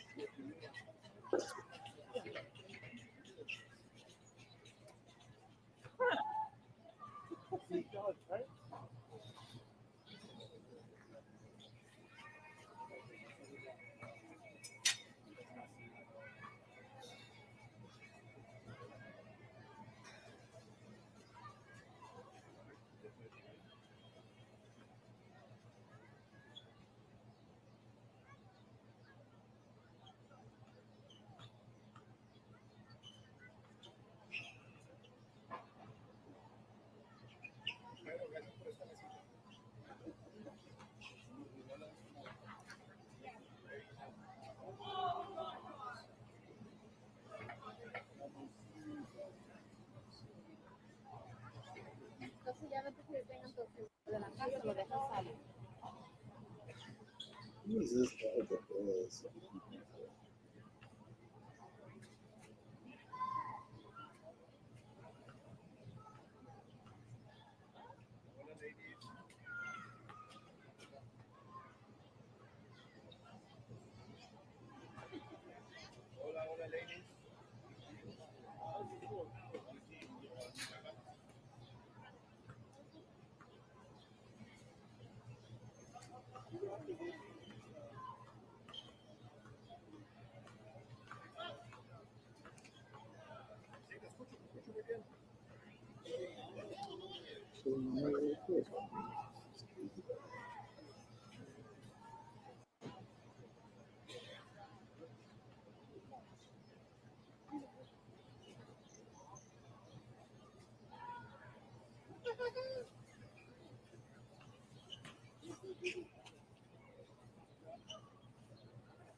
All right, we back. Okay, so it says, Storm, you think they gonna flip it and make Cassie look bad? Yeah, they're gonna try to. They definitely gonna try to. You the judge, the attorney, and the jury, you gotta be crap. Listen, you think Diddy already clapped male jail cheek? Hell yeah! You think he ain't clapped no cheeks by now? Come on, hell yeah!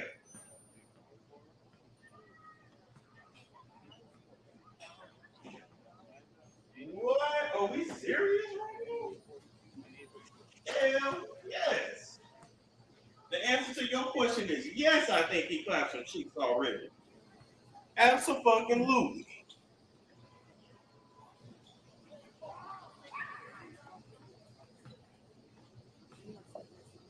Absolutely. Shit. All right. So while we're doing that,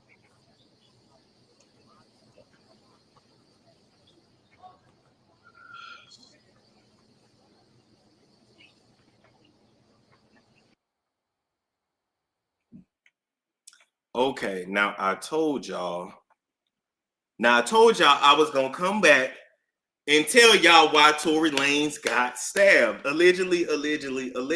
Okay. So according to what I'm being told, hold up. Tory Lanez allegedly got stabbed at the California Correctional Facility Tehachapi because he still owes money on the LA street to the Crip side. I don't know if you guys know or not, but these celebrities, especially the ones that live in LA or that are in and out of LA a lot, they have to check in with certain gangs for protection, right? Some check in with the Bloods, some check in with the Crips. You got Vice Lords, you got it's a whole bunch of them, right? So he's on the blue side, he's on the Crip side. So he still owed money. Okay, because what a lot of people don't realize is that when you go through these trials and these cases, a lot of these celebrities go broke just paying their attorneys. They don't have a lot of money coming in like that. They still got their bills, even while they locked up. They still got their families that they take care of, their child support that they pay, this, that, and the third, and they're not able to work, and they're not able to tour, and they're paying attorneys. So they don't be having the money to pay for their protection like that. Okay, so he didn't pay his gang bill, his Crip bill, allegedly. No disrespect to any gang. I don't rep any gang. I rock Jesus Christ. That's it. Okay.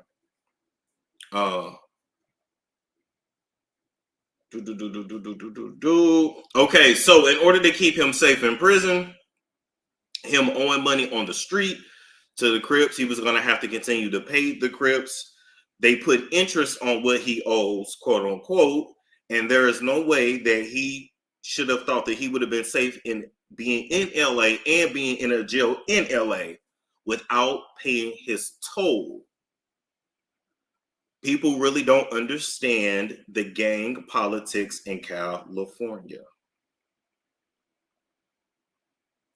And if you think I'm lying, Steven Jackson get extorted by the gangs. Chris Brown get extorted by the gangs. Now I'm telling y'all, Tory Lanez gets extorted by the gangs. Soulja Boy gets extorted by the gangs. And he thought he was just gonna walk around without paying that bill. And from what I'm being told, they put interest on it. So whatever he owed out on the street, I don't know how much they told him to pay. That part I don't know, but I'm just letting you know.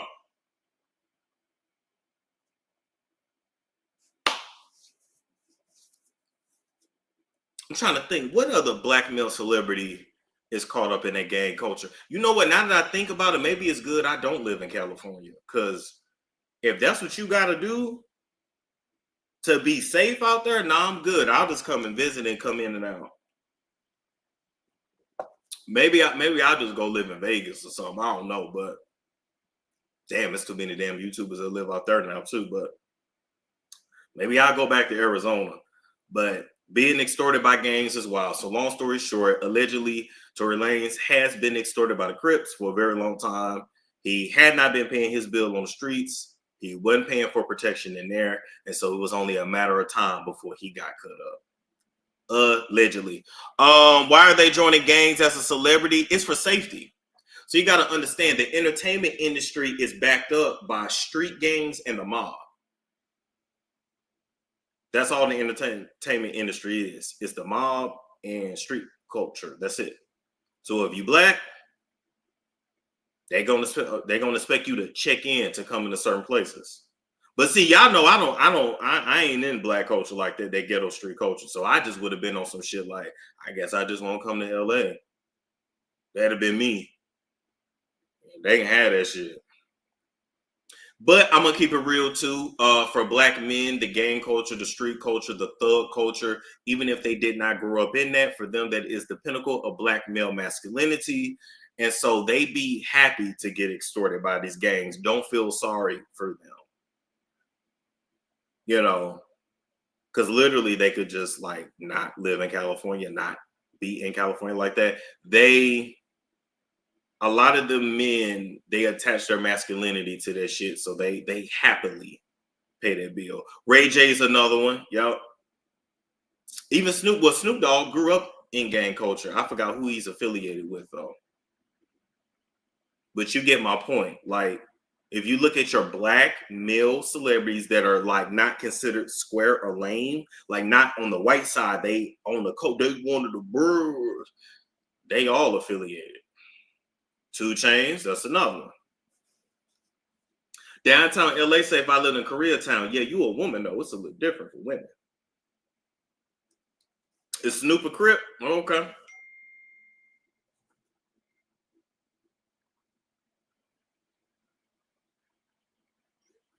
Yep. Rolling 20s, Crip. Snoop Dogg a big Crip. See, told you. Who Lil Wayne affiliated with?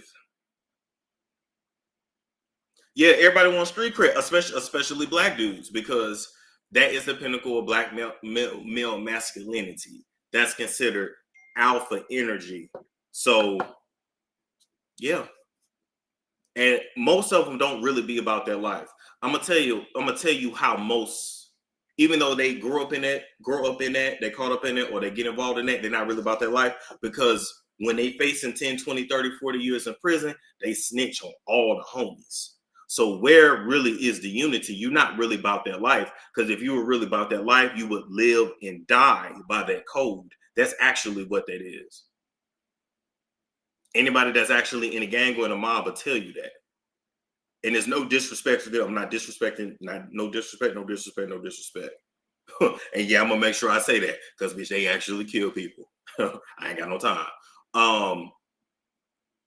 But yeah, they live and die by the code. Like they were rather die than be dishonored, disrespected. So when you see the little street kids or whatever get caught up and then they snitch, you wasn't really about that life.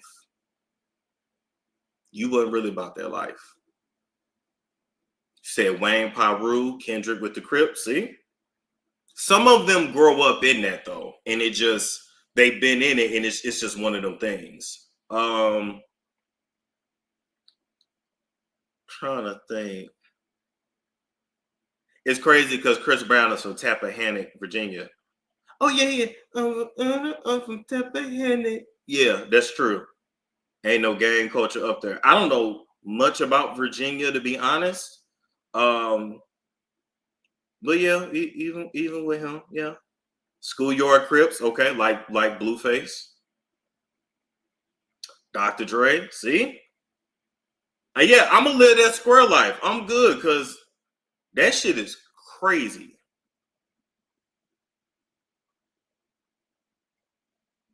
Just crazy.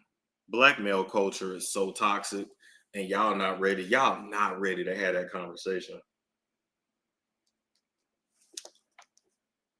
And they don't jump you in anymore. They're effing them little boys. Yep, turning them into demons, and the girls are powdered out. Yep.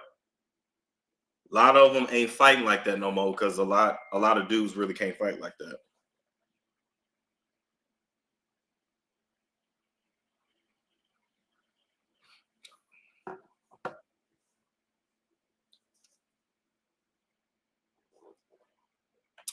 But you know what's crazy with black people? Why do we only say thug or nerd? Y'all do know you got everything in between. Like you got everything. I'm not, this is no shade to you, Sugar Spice. I'm just saying because black people tend to do that. You do know you can just live a regular life.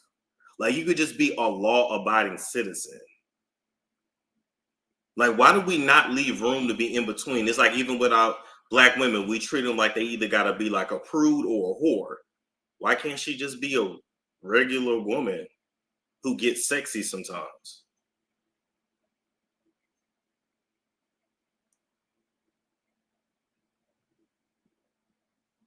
Like, why do we as melanated people, Love Jones got me saying melanated, as melanated individuals, why do we put ourselves in such a box? Because other races don't do that. They just exist. And say what you want. They're happier because they can just exist.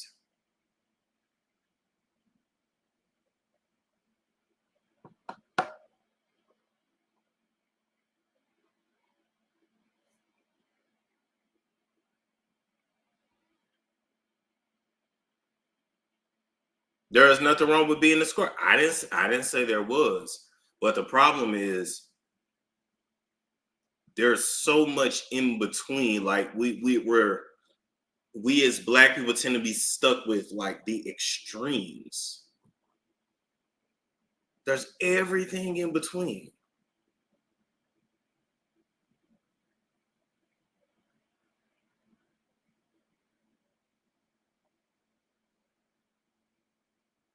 And then these black dudes wondering why they walking around with so much depression and anxiety. Oh, they cover it up with alcohol use, drug use. What y'all think that is? These niggas are anxiety ridden and depressed as hell.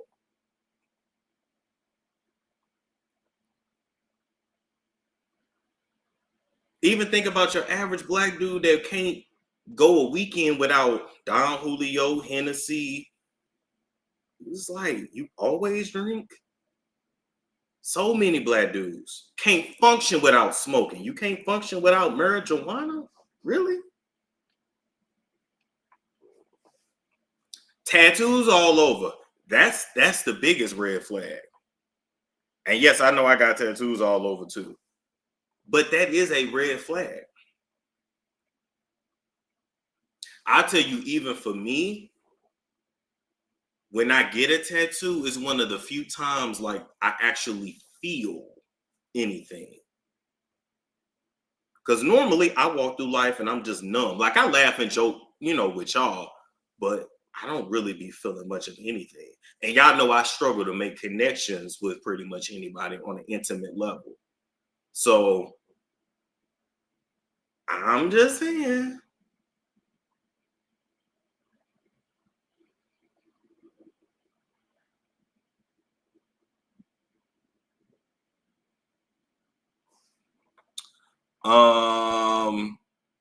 Yes, I love being able to just exist. I don't know who it is. Uncle, to march to the beat of your own drum. I made sure I instilled that in my boys early on. I respect you for that collectively. You let them be them. I respect you for that. Let's see. A lot of thugs I know have been touched when they was little that we don't talk about. That's very true too. That's very true too. That's very true too. Oh, you okay? That sounds mildly concerned. Oh my God, that's mildly concerning. I mean, I've been like that the majority of my life, so I'm okay, I guess. Shit. Maybe I need to dive deep more into that topic. Not being able to feel anything is sometimes called anhedonia. Okay, wait a minute.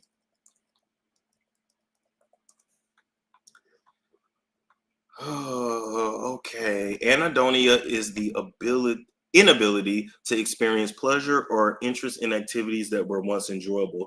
It's a core symptom of depression and other mental health conditions. Wow. Ooh, excuse me. I would say I definitely went through a crazy depression in childhood from probably, I say 12 to 19, 12 to 18 probably. Yeah, I say probably 12 to 18 for sure. Yeah. Cause I just stopped talking for years. I ain't talked for years. So, and I wasn't born like that. But we all deal with things in different ways. You said puberty. I hit puberty early. I started puberty around the age of 8. So I was in the middle of it, don't get me wrong, but yeah, I actually started puberty really early.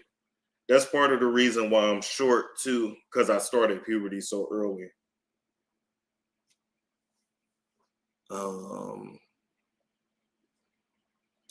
Bow Wow and B2K. That's a lot of trauma, boo. Like that's a lot of trauma. 8, wow, that's really early. It is what it is, but yeah. Okay, so what else? Mental health. You know what's crazy though about mental health? Like mental illness, like really runs in my family. Like I don't know so much about depression, but definitely like bipolar disorder. Got a family member that's schizophrenic. Like it's like, oh, so you just listen. All we can do is pray. Everybody dealing with something. We full of trauma and all can be traced back to slavery. That's very true. Now you're more talking about like epigenetics. You're definitely talking about like epigenetics. Yeah.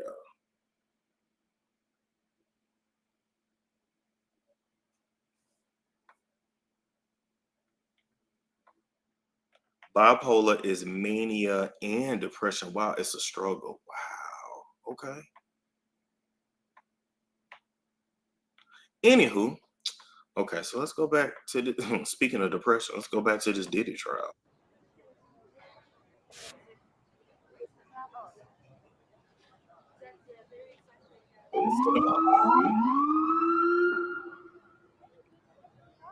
I was watching a documentary and a lady who does case studies said black folks are always on fight or flight mode constantly. We never come down from it and it results in health issues. Yes. And that's why we usually don't live as long as other races. Because your body and your mind can only take so much before you check out.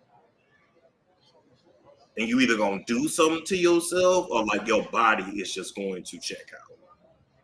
Yep. That's very true.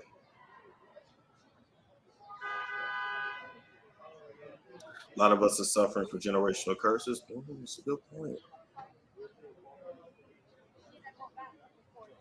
Ooh, that's good too. The patriarchy hurts men as well. Yes, if you aren't a part of the higher tier, which is basically any minority man, you will be treated as if you were a woman. Yeah, not really treated as a man and preyed upon. And that's also why it's so difficult to date or be in relationship with a black man. If you're a woman or if you're a man, like if you're straight or gay or whatever you're into, it's going to be more difficult to cohabitate, marry, and just like deal with a black male. And I'm gonna just speak for America because I've never lived in any other country. Because once again, patriarchy, we benefit from patriarchy, but we really don't. We're seen as men, we have penis privilege, but we're black, so we're considered inferior and treated as inferior. Okay, let me just get my Cynthia G on. We've been dominated by every other race. So when you deal with somebody that's been dominated by every other race for centuries,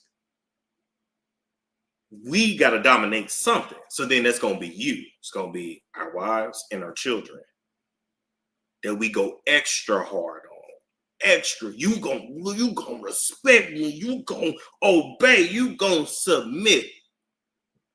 Nobody that is actually worthy of submission has to constantly say it. People gonna get it to you. So on the internet, you constantly see black men holler about authority and submission, because they don't get it nowhere else in the world. Everywhere else in the world, you lesser man.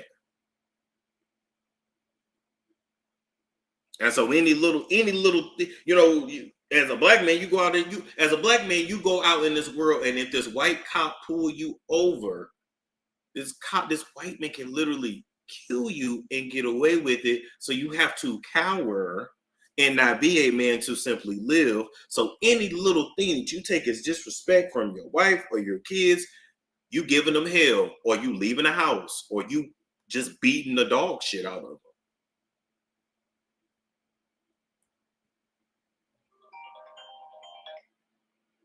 You handing out ass whoopings to everybody in the house because you feel disrespected because they just asked you a question. Because you're really insecure with yourself. It be all about self. It don't be about the woman. It don't be about the kids. It be all about self.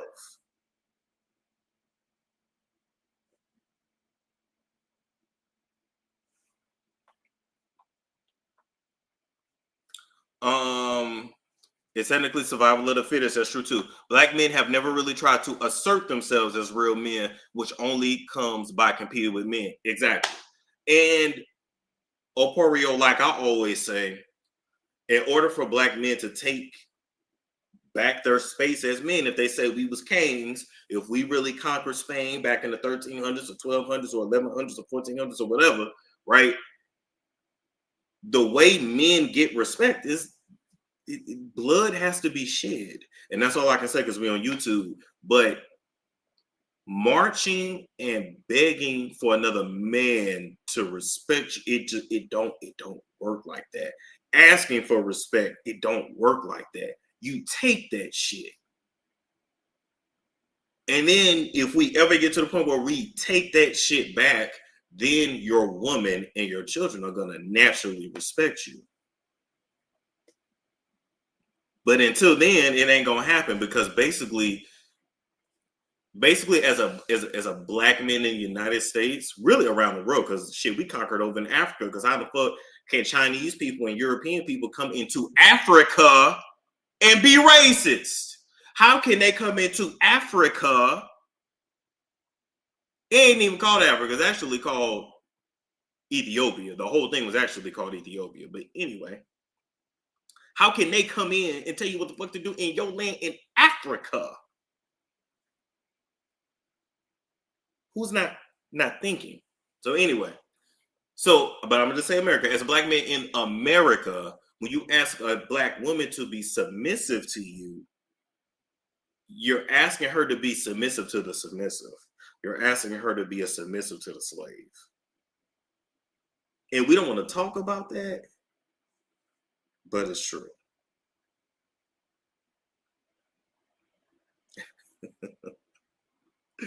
We don't want to talk about that, but it's true. We forcing women to be submissive to somebody who gets dominated in the world, and women subconsciously know that. They consciously know, but they subconsciously know it and feel it, and so they give us pushback. But it's only fair because you're not really running shit. All right, that's it. That's all. Okay, so let's go back and get some more updates. I'll cut that part out and repost it. Let's see.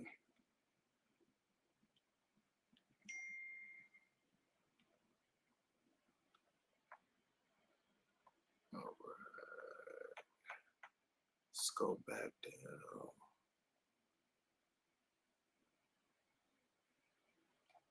All right, so let's go back.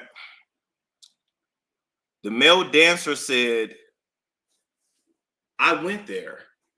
I heard him slapping her. He walked out in a towel. She ran to me. I asked, why are you staying with this guy? Objection? Ground? Hearsay. Overruled. She said it was okay. Okay. Damn, where the rest?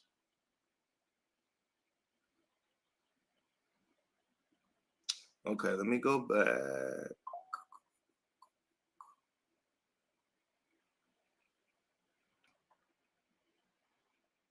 All right, let's go back. Okay, attorney, once again, like I said, this dialogue gonna be out of order because it's just, it is what it is. So the attorney for the U.S. said, have you seen him in 10 years? Referring to Diddy, of course. The male dancer said, no. Did it ever seem you were not the first person there? Yes. Half-used Astroglide, towels on the floor. After the $100 bills, did you see them again? I couldn't do it anymore.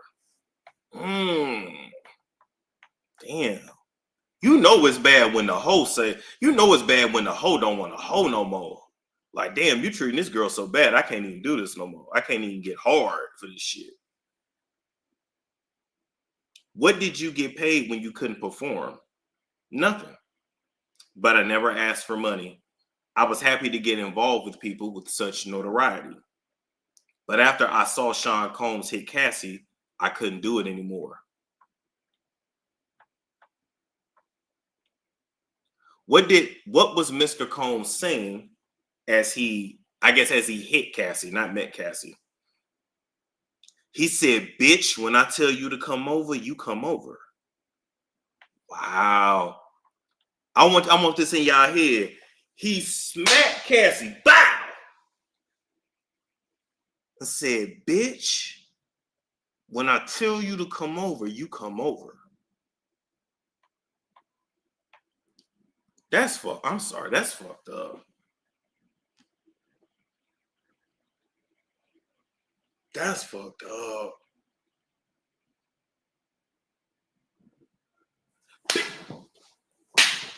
Bitch, when I say come over, you come over. Wow. You know some shit bad when men get shook. Like, damn. Did you have to hit her that motherfucking hole? Like, damn. And what's crazy is that nobody stood up to him.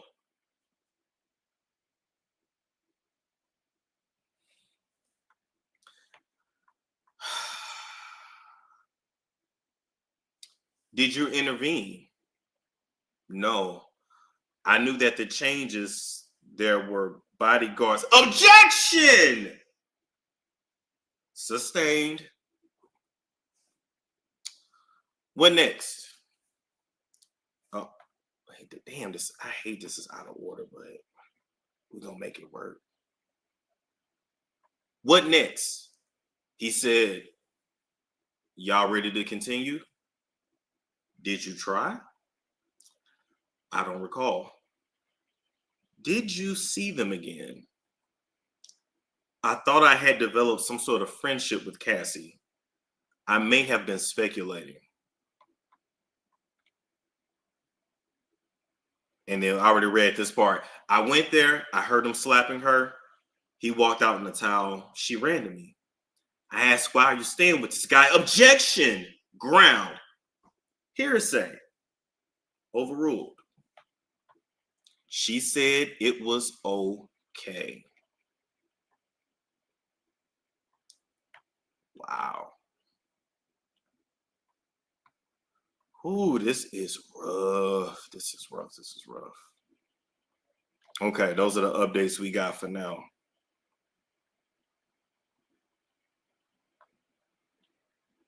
Listen, Angel Wings, I'm here to entertain. And I'm also doing my best to make light of something that is actually very disturbing and traumatic. If you don't like the way I'm running this shit, then you can get your angel wings and flap on.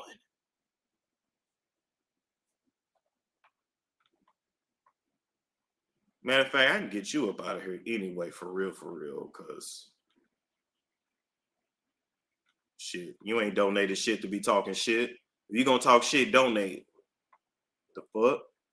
I'm shocked Diddy didn't delete Cassie. He did everything but that. Why though? You know what? Honestly, he didn't see her as a threat. He saw her as weak.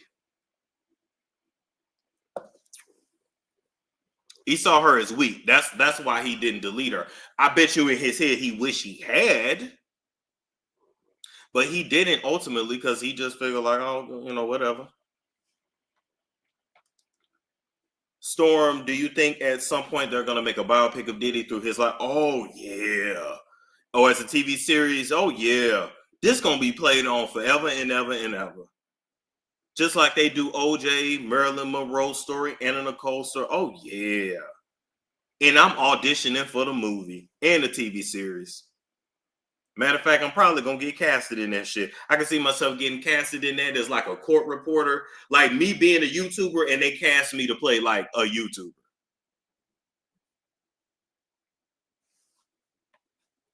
He didn't think she was a threat because he had the blackmail tapes. That part. I can't believe this is going on all this time. Hell yeah. That's the industry. That's one of the reasons why you see people come into the industry, they drop an album, and then they fucking disappear. And you can't pay them to come back. They leave the money, the cars, they leave all that on the table. And they don't come back. You don't want to play Diddy? Now you know damn well I can't play Diddy. Do I look like Diddy? Come on now.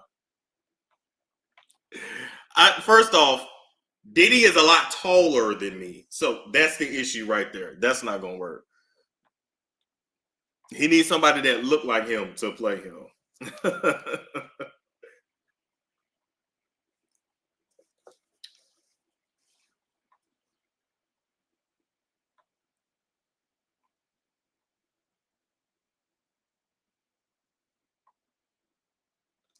She dealt with this abuse since she was 19. My heart goes out to her. Me too. Like I said, ruined her, literally. His own son can play him. You know what? His dumb ass probably can't act. That's scary that he's talking. That's what I'm saying. Diddy ain't no little dude. Like he would be very intimidating. He's ugly and very tall. And then you put that New York aggression on top of that. Oh my God. And then the spirit of Lucifer. Man, come on now.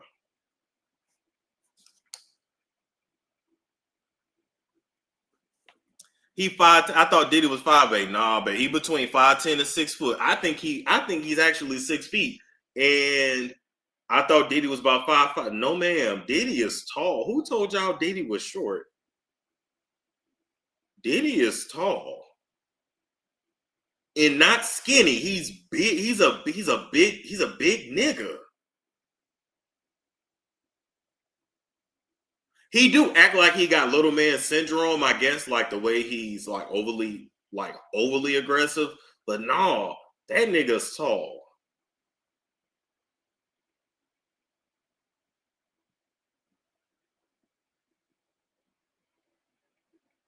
Google says 5'10".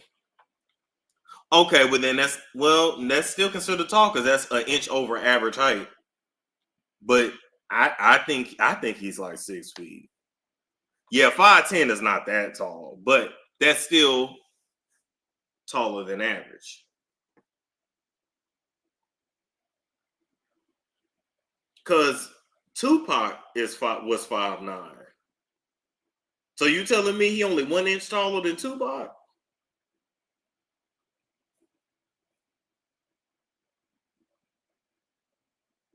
You know what? I would have to see him in person then. He's the same. No, Ice Cube is a little bit taller than me. I think Ice Cube is 5'7".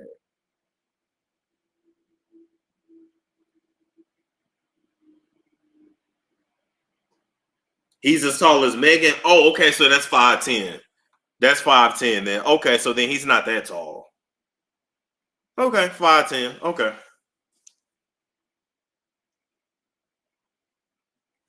Yes, men do lie about their height on Google. Like Google say Floyd Mayweather is 5'9", and then I met Floyd, and Floyd is not 5'9".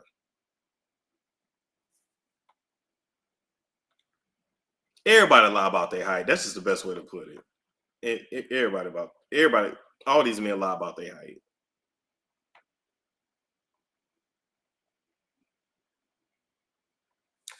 Let's see. Not everybody worry about. I don't know why we care so much, but I know y'all trying to figure out how much respect you gonna give a man. So y'all want to know how tall he is. Ice Cube height. I want to say 5. Okay, Google says 5'8". Yeah. Ice Cube 5'8", Eminem 5'8", Kevin Hart 5'5". I never met Kevin Hart in person to verify that. Eazy-E 5'3". Yeah, usually people that are very, very vocal, like really good with their words, they're shorter. And that's men or women. Let's see.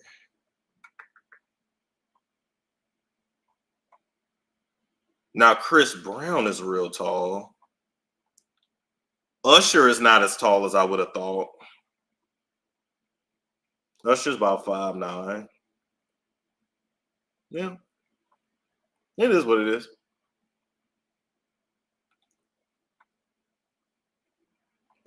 Kevin Hart, he'll leave him alone.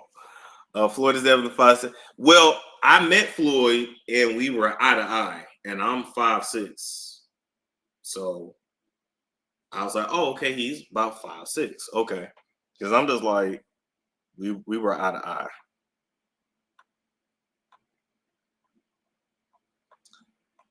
I thought Kevin Hart was 5'2". No, I think in reality he's 5'3". I think he's the same height as Cat Williams. How tall is Lil Wayne? Like 5'3". Yeah, about 5'3". I don't think he's 5'1". I think he's like 5'3".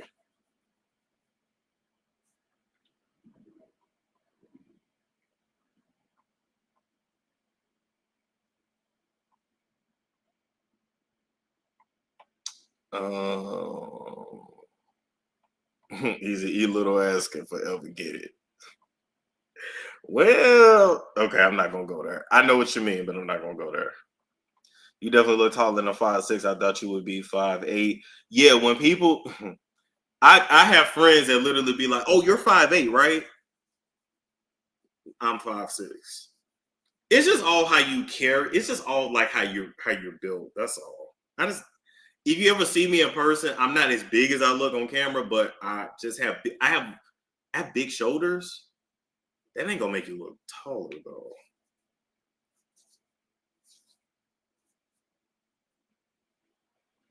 I'm longer at the bottom than I am at the top because I have a short torso for sure. But yeah, I'm 5'6". I don't lie about that because if you ever see me, you're gonna see. So it's no point in lying about things that you can't hide.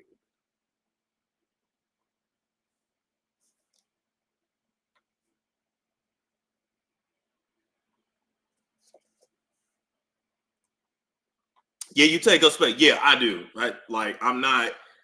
It's like if you was to try to. I'm gonna say this. I'm not trying to be sexual.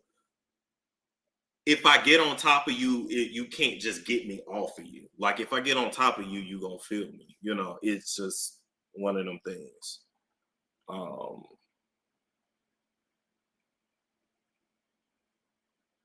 yeah, I'm not. I'm not tall. I just got a big mouth.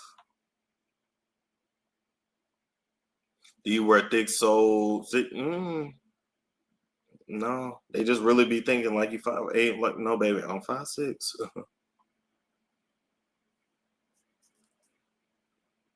Most entertainers are on the shorter side. It is what it is.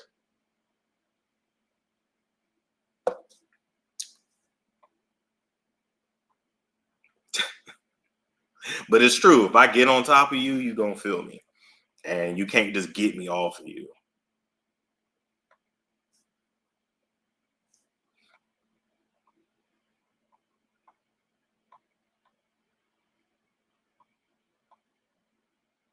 Not a big mouth. I do. Just have a big mouth, but I mean, I can be really loud if I want to. But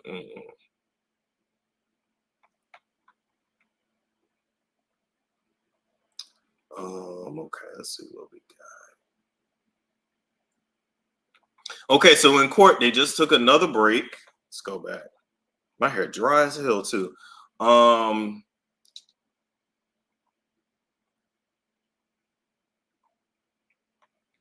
I want that too. I want that audio as well. I believe they paid for that audio to never be released. I believe so.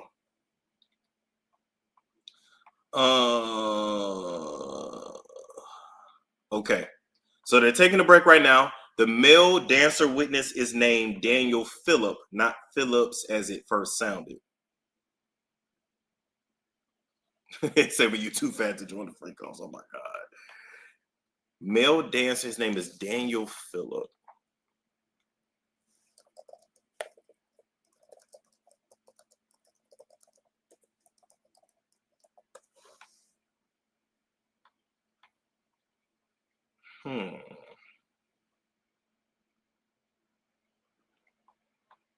Interesting.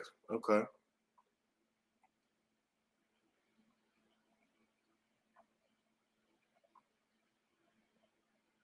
All right. Let me see. Any other updates? Let's see.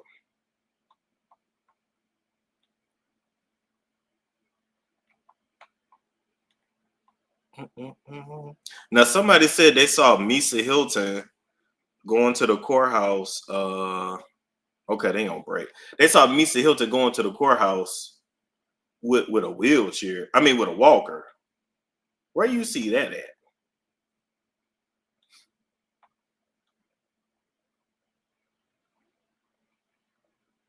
Like, tell me where you saw that at.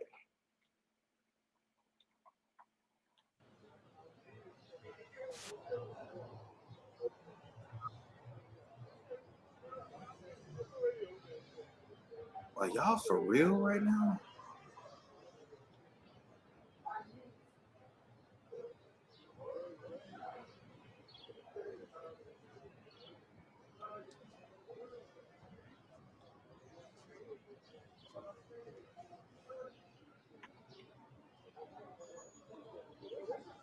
TMZ. Okay, thank you. All right, we go to TMZ.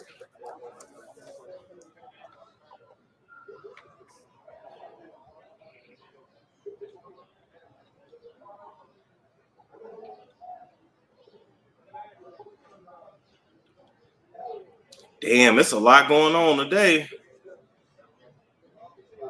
Kim Kardashian went over to Paris to testify in her jewelry heist trial. Okay, while we waiting on that. Oh, Tisa Tills said, okay. All right, I'm gonna look up her page. So we got Tory Lanez that got stabbed and is in the hospital. Kim Kardashian is over in Paris to testify. Remember when she got robbed by those dudes for her jewelry years ago? The Diddy trial going on now. What in the hell is going on?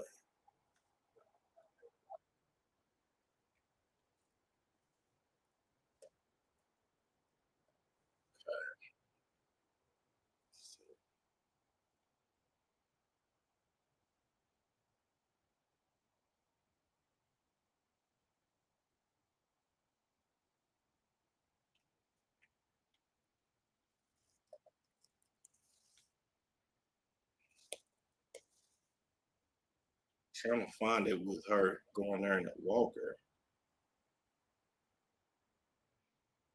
Oh, here it is.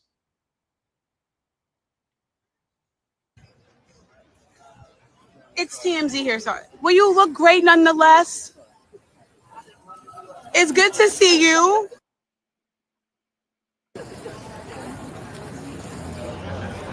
Don't block her way. If she needs to walk, create a space. Where is she still walking in the walker?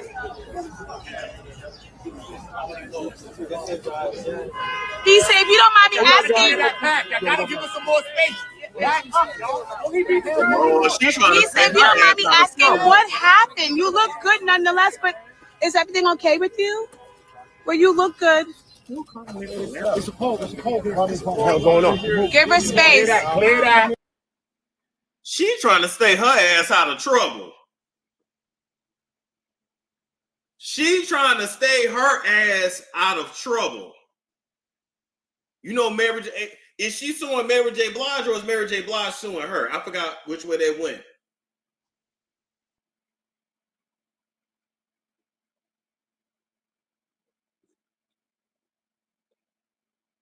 They pulling out the theatrics. Like, when did she start walking in a walker? Okay, she's suing Mary. Okay. Like, what is going on in the world? Is that Diddy's mom? No, that's Misa Hilton. That's Justin's mom. Hold up, let me go to her Instagram page. I remember Diddy bought her a car not too long ago either, but we ain't gonna talk about that. Misa Hilton. Okay, spell with an I.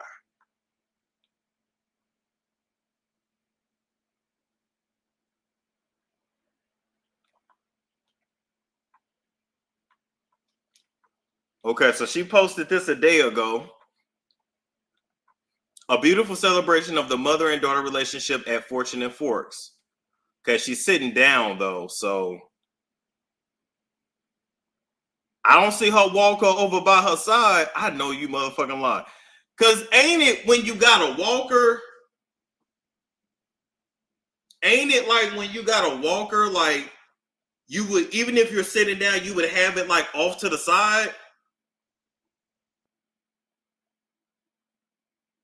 Am I tripping? Am I tripping? Like,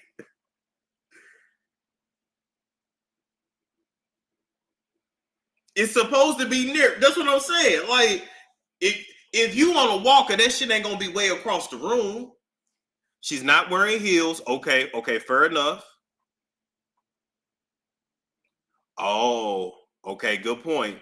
She's in slides.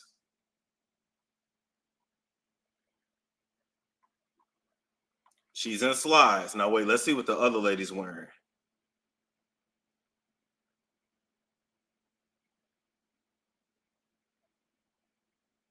I don't see her walker nowhere near. Okay, other ladies got heels. She got on flats. She is sitting kind of weird. Almost kind of like stiff. If she actually got medical problems, I'm not making fun of that. She's sitting down 4 days ago as well.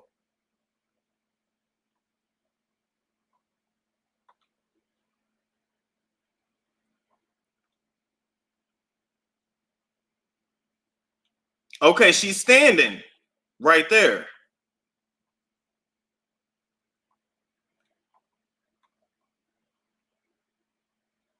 She's not really moving though.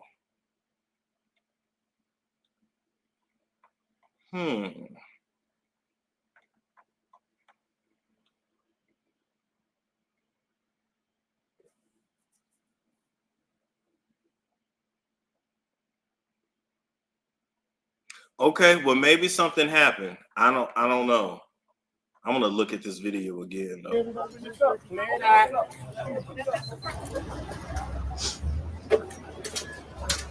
Stay back. Stay back. Yes. Stay back.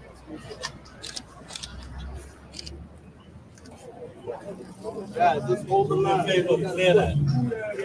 Clear that path. Clear the path. P. Diddy Cole. Tell P. Diddy to give it to God. Lisa, how are you? It's TMZ here, sorry. Well, you look great nonetheless. It's good to see you.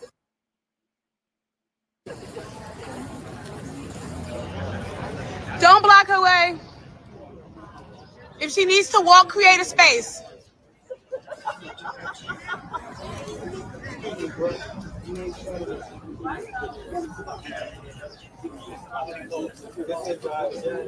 He said, if you don't mind me asking. You gotta give us some more space.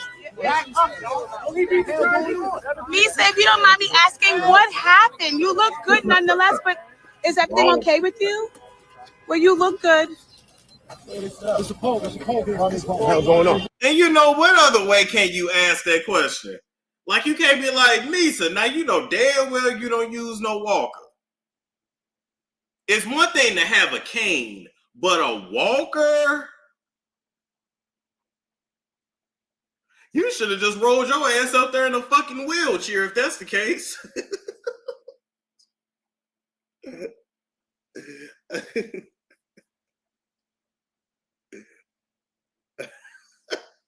What happened to her though? We don't know. We don't know. I'm just saying though, and now that I look at it, she moving a little fast to have a walker. Like, okay, when you have issues or whatever, like with your legs, or if you can't like really be standing like that, I thought you use like a cane. A whole walker?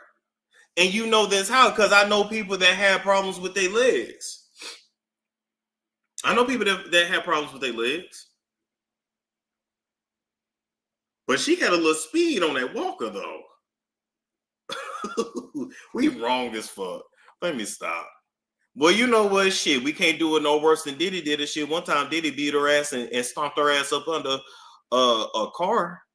So shit, we ain't did that to her, so we laughing, but we ain't that fucking bad.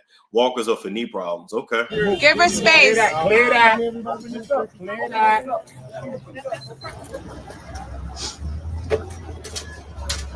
Stay back. Stay back.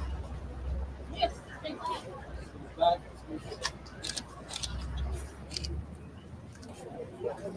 Guys, just hold the line. Clear that. Clear that path. Clear the path. P. Diddy Cole. Tell P. Diddy to give it to God. Lisa, how are you? She probably had hip surgery. You know what? She may have had hip surgery. I feel like if this is real, then yes, she probably had hip surgery, like a hip replacement or something. Because even in the other videos on her page, she's either standing in place or she's sitting down. So, damn, okay. Well, I hope she heals soon. Or Sinette, you know what? I was just about to say, if she got sciatica, then I definitely understand why she got that walker. That shit ain't no joke. Not to say a hip surgery is either, but sciatica ain't no joke. Sciatica ain't no joke. Somebody said she got MS. I never heard that. Yeah, I never heard that, so I don't know. Was sciatica nerve pain? And it feels like a nerve that's like in your lower back, but it almost feel like it's like in your butt. And that shit will travel from your lower back, your butt, all the way down your leg to your feet. Some people feet go numb. It ain't no joke.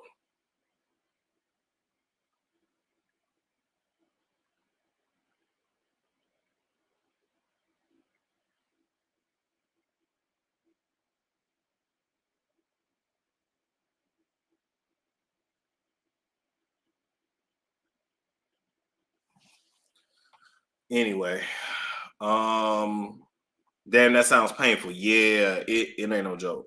Okay, so what was the purpose in going? I don't know. I guess maybe to show support, but I'm like, he beat your ass too. Like, anyway, I don't know. I guess somebody could say, well, Storm, people forgive. I guess.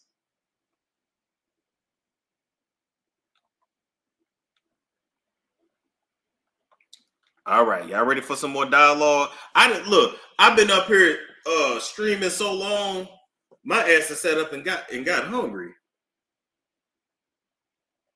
Oh, she had to come, otherwise he wouldn't pay her. Oh, they're showing a united front. Got it.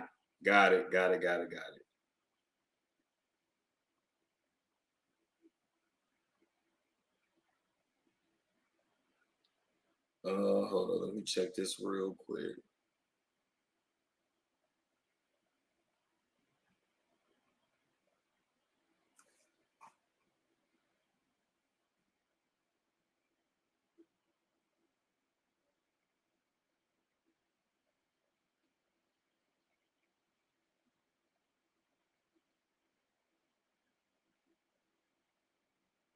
Hold up. Getting updates as we speak. What is this?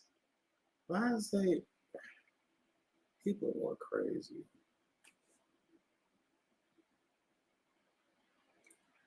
All right.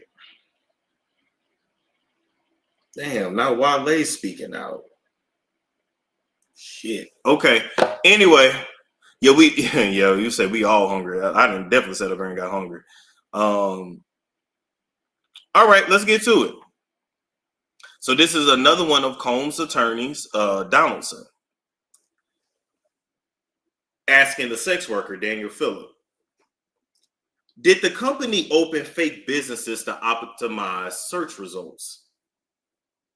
Fake addresses. It was just SEO. You went to optimize the lady's experience. I have no idea what you mean. It's just our slogan. And then we go down. Cassie told you to say the name Black? Yes. Your boss told you someone wanted a black man stripper? Yes. Let me show you. Nah, this shouldn't be put on screen. Take it off.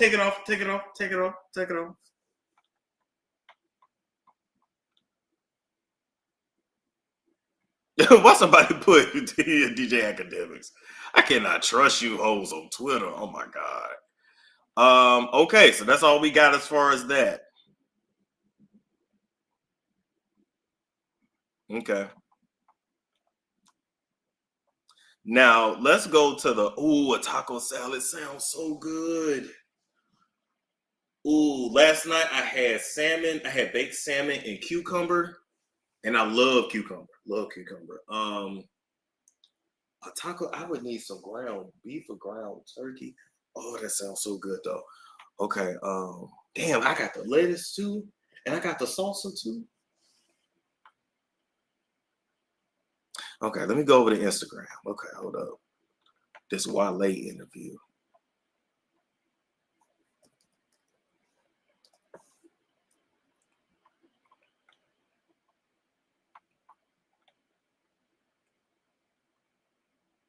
Or was it the shade room? Maybe that was the shade room.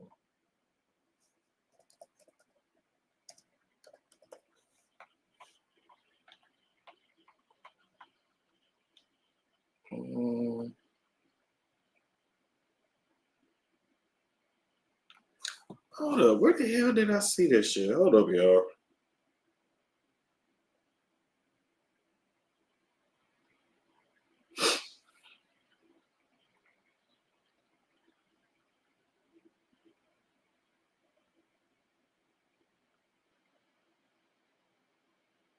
Damn it. What the fuck?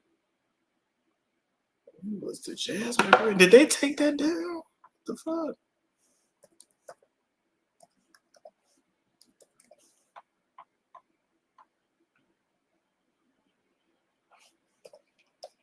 I know the Jasmine brand ain't got me blocked.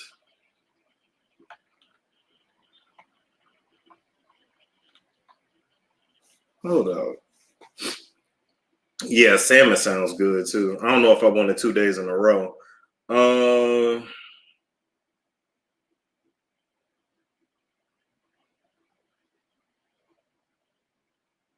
Yeah, that was on the neighborhood. Did they take that story down? Okay, hold up.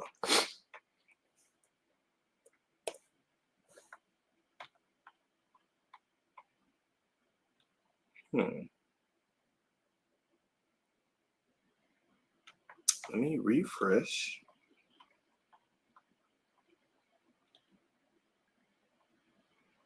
Wow, they took the Wale stuff. Okay, so there was a post on the Neighborhood Talk with Wale doing the interview saying that he never had an altercation with Diddy, but they just took the post down. They literally just took the post down. Okay, let me go to TikTok and see if I can find it.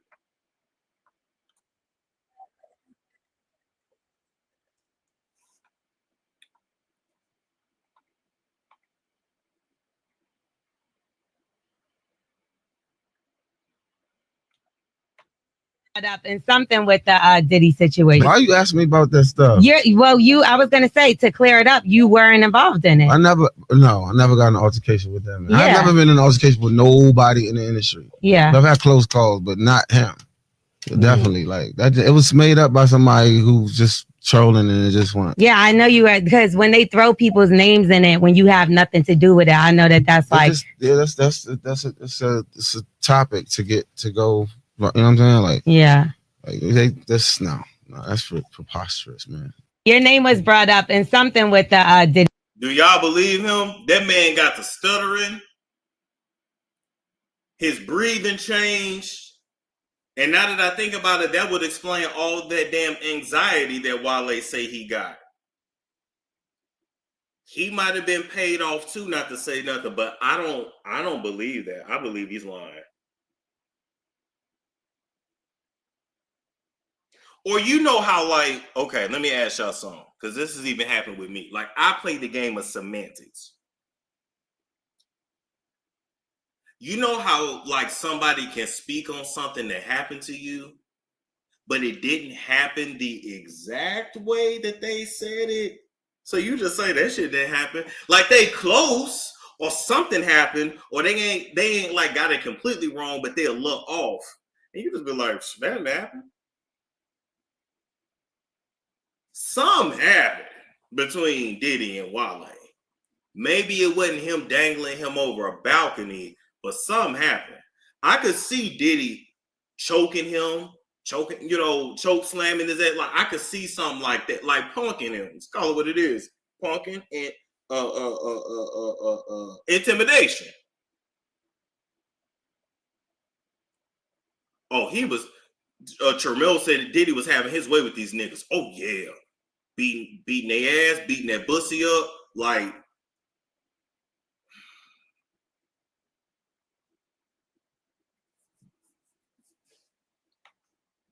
He probably don't want to be seen as a victim. Exactly. It's male pride and male ego, and I understand that. But I don't believe it. I'm gonna listen again.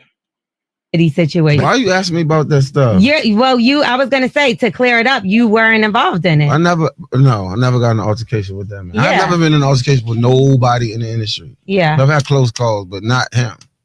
Definitely, like that. It was made up by somebody who's just trolling and it just went. Yeah, I know you are, because when they throw people's names in it when you have nothing to do with it, I know that's like It's a topic to get to go.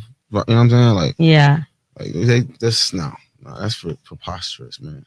Your name was brought up in something with the Diddy situation. Why are you asking me about that? I don't believe that. Okay, so now the Wale story.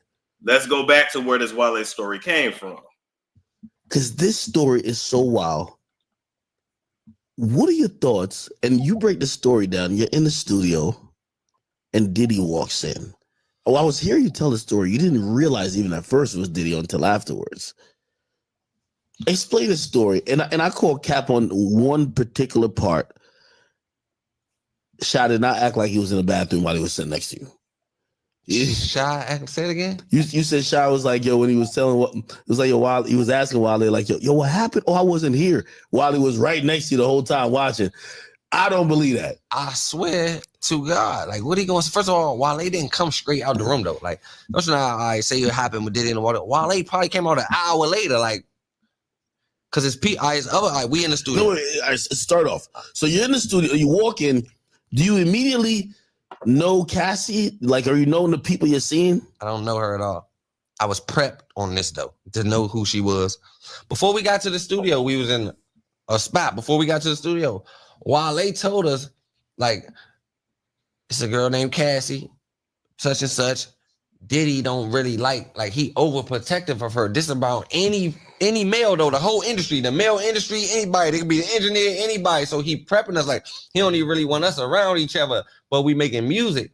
But I'm like, hey, fuck her, did he? Nah, they wasn't on no sex shit. It wasn't. I don't know, bro. I wasn't back. It looked there. like they was just trying to work. It was just music. It wasn't no. It wasn't. Yeah. I don't feel like they was on no weird shit. Cause like they could have been though. I wasn't back there to see that part, but I doubt it. It was more. It was music. I wasn't getting that vibe.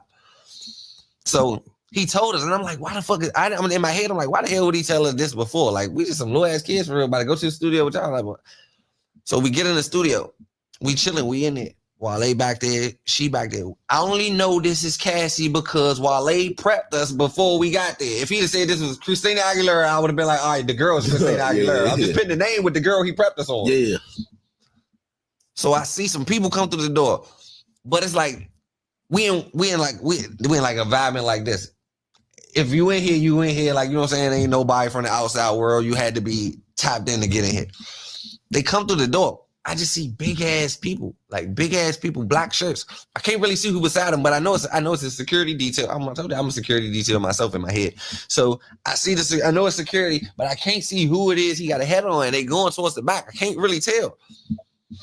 But as they keep going farther and I get a whiff, I see what's going on. Now when I see what's going on, I said, that's Diddy. I don't even know how the fuck they know we in here. But this is the crazy part about it all. Now that I replay it in my mind, the engineer stood up and walked out like calm and collected. He ain't tell nobody nothing. He ain't say nothing. He ain't say run with it. He just walked out the room. The slowest possible. Like ain't nothing. Like I still thought shit was regular the way he walked out. Like he just seen it and he walked out. But he played it like it was nothing. Like just a regular walkout. Like he just going, he better come right back. So now I'm looking like, So now I see it's Diddy and they go back there. But I told you we was already prepped on what's going on. So now we see Diddy. We know he back there with that girl and he coming in with these two big ass niggas and they moving aggressively. Like they on aggressive time. He ain't saying nothing. He ain't saying no words. How bigger are they than you at that time? Huge ass niggas. Like huge. Steroid taking niggas. Football player, left tackle ass niggas. Like big ass niggas. I'm a kid. One of these niggas punch me and hurt me type shit. Like. So they go to the back. As they go to the back, all I hear is do. The do made me and Shot sit up and run and look, but we can like some blinds. Like you ever seen like the blinds? Yeah. We just look the blinds back where we can see it. It's a studio, but outside the studio, it's like a balcony. You can smoke right there, chill right there, do whatever, but you can hang off the ledge of that motherfucker too. I swear to God, I went to the studio with Wale. I know what type of shoes he had on, bro. I seen the shoes. I even complimented him on the shoes, bro. Wale be having some good, like, I remember he came in Everyday Struggle. He had some exclusive shit on. That's how I knew them was his feet. I identified him by the shoes in the air. I swear to God. And just like, so you ain't even see his face. Like his face is dangling down. No face. All you see is shoe and you hit. All right. What is Diddy saying to him? Yo, Playboy. We can't hear nothing. It's no sound. It's no sound. It's no sound. I know he's in there probably giving it that. Yeah. Take that. Take that. Nah, for real. You about to take that fall. I'm telling you. Take that gravity. Holy. Oh, that's crazy. So wait, nothing in you said, yo, maybe you should be like, yo, yeah, everything good out here? Like, They was scared. The person I know the Wale story. Because this story is so wild. So, okay. So who do y'all believe? Do y'all believe this man? Or do y'all believe Wale that says nothing happened?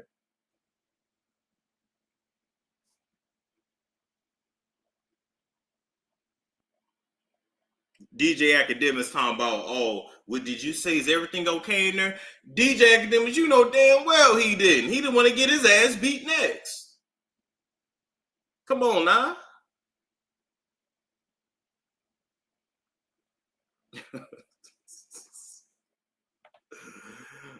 Get out of here. Shit, nigga, the same reason why you didn't go meet up with Diddy.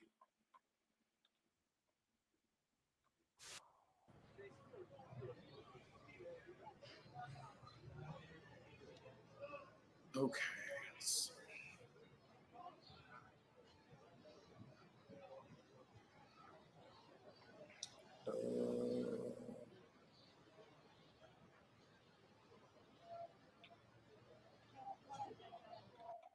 All right, let's read some more dialogue. All right, so Combs' attorney Donaldson said, you were wearing a New York City Police Department uniform, right? I bought an NYPD t-shirt. You took the oil off in front of Cassie. The oil? No, I took my clothes off. She said, hey, it's my birthday. It appears she is enjoying herself. Yes. What was your position? Missionary. I was like, did that just happen? She asked you for a photo? I do not know if Sean Combs asked for it. Judge says, ignore that.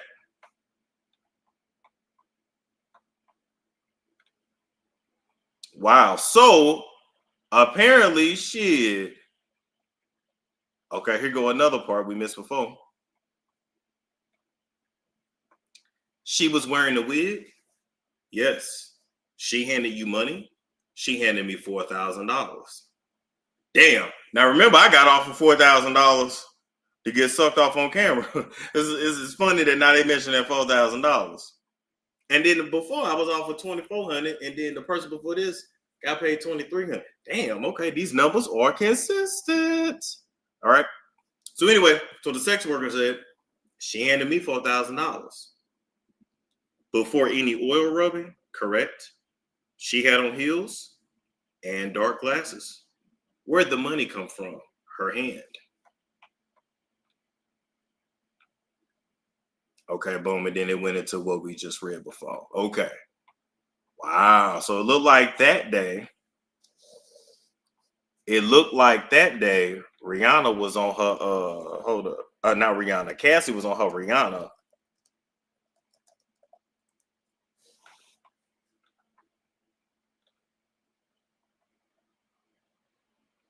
Hold up. Because Cassie said, wait a minute. Cassie said, it's not even my birthday. But he wanna lick the icing off. I know you want it in the worst way. Can't wait to blow my candles out. He want that. Cake. But you wanna put your name on it. Wow. Cassie said, shit, I might as well enjoy myself if I gotta do this shit. Ooh, baby, I like it. It's so exciting. Don't try to hide it. I'ma make you my bitch. Cake.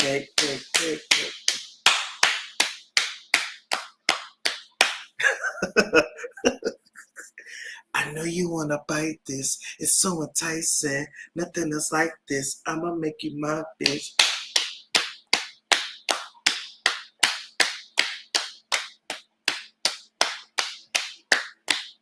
That's my shit. That's my shit. Birthday, y'all don't know about Birthday Cake. Y'all know nothing about that Talk album. And the outro, ooh, I wanna fuck you right now. Just get up on my body, I'll do anything. I never knew she said, wait a minute. I never knew she said that at the end.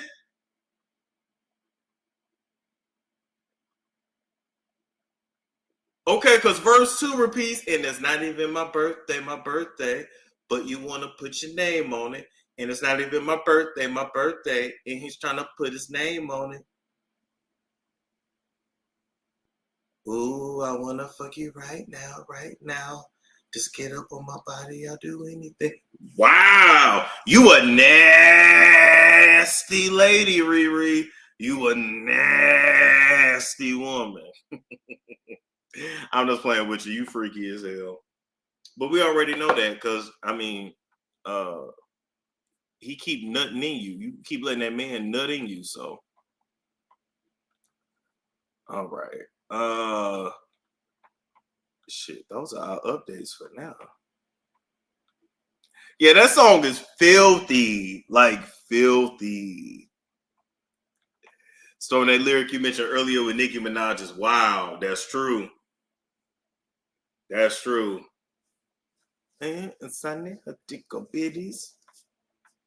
What and it ain't even wrong. It's like, what? Have you heard the Afrobeat remix for K? You don't want to know what truffle butter is. You know what? I never even thought about that. I never thought about that. Okay, so let's go back because they claim they rap for the day.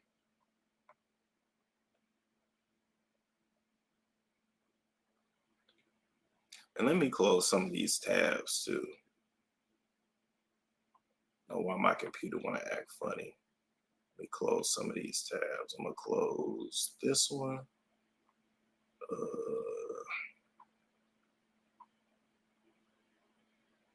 All right, come back here, share.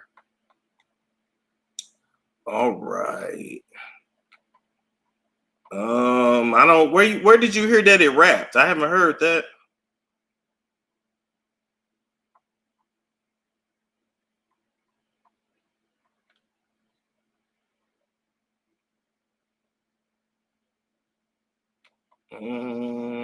Let's see.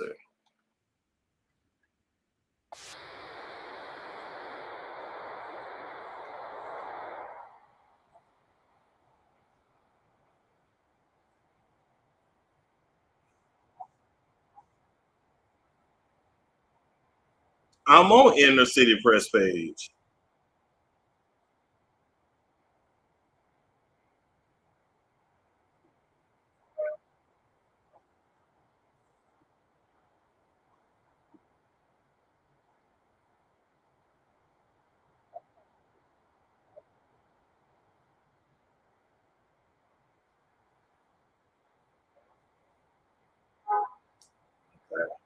But you know what though? It is after 5, so I think they are pretty much done. Okay, so I'm gonna wrap this up.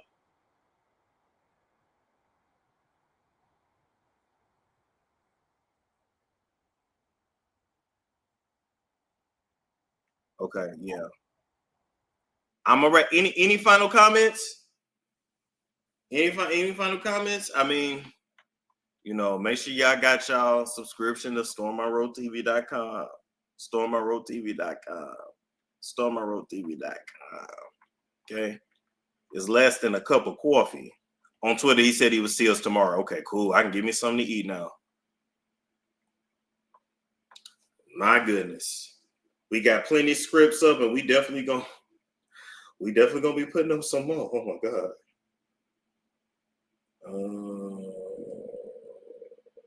Place pin message. There we go.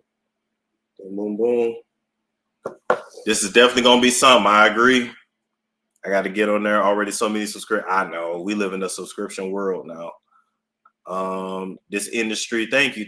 Y'all welcome, thank you.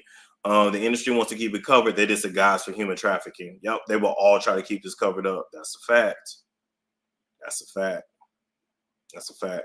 All right, y'all. Like, comment, subscribe, share if you care. I will catch you guys. It's Storm Show. It's Storm Show.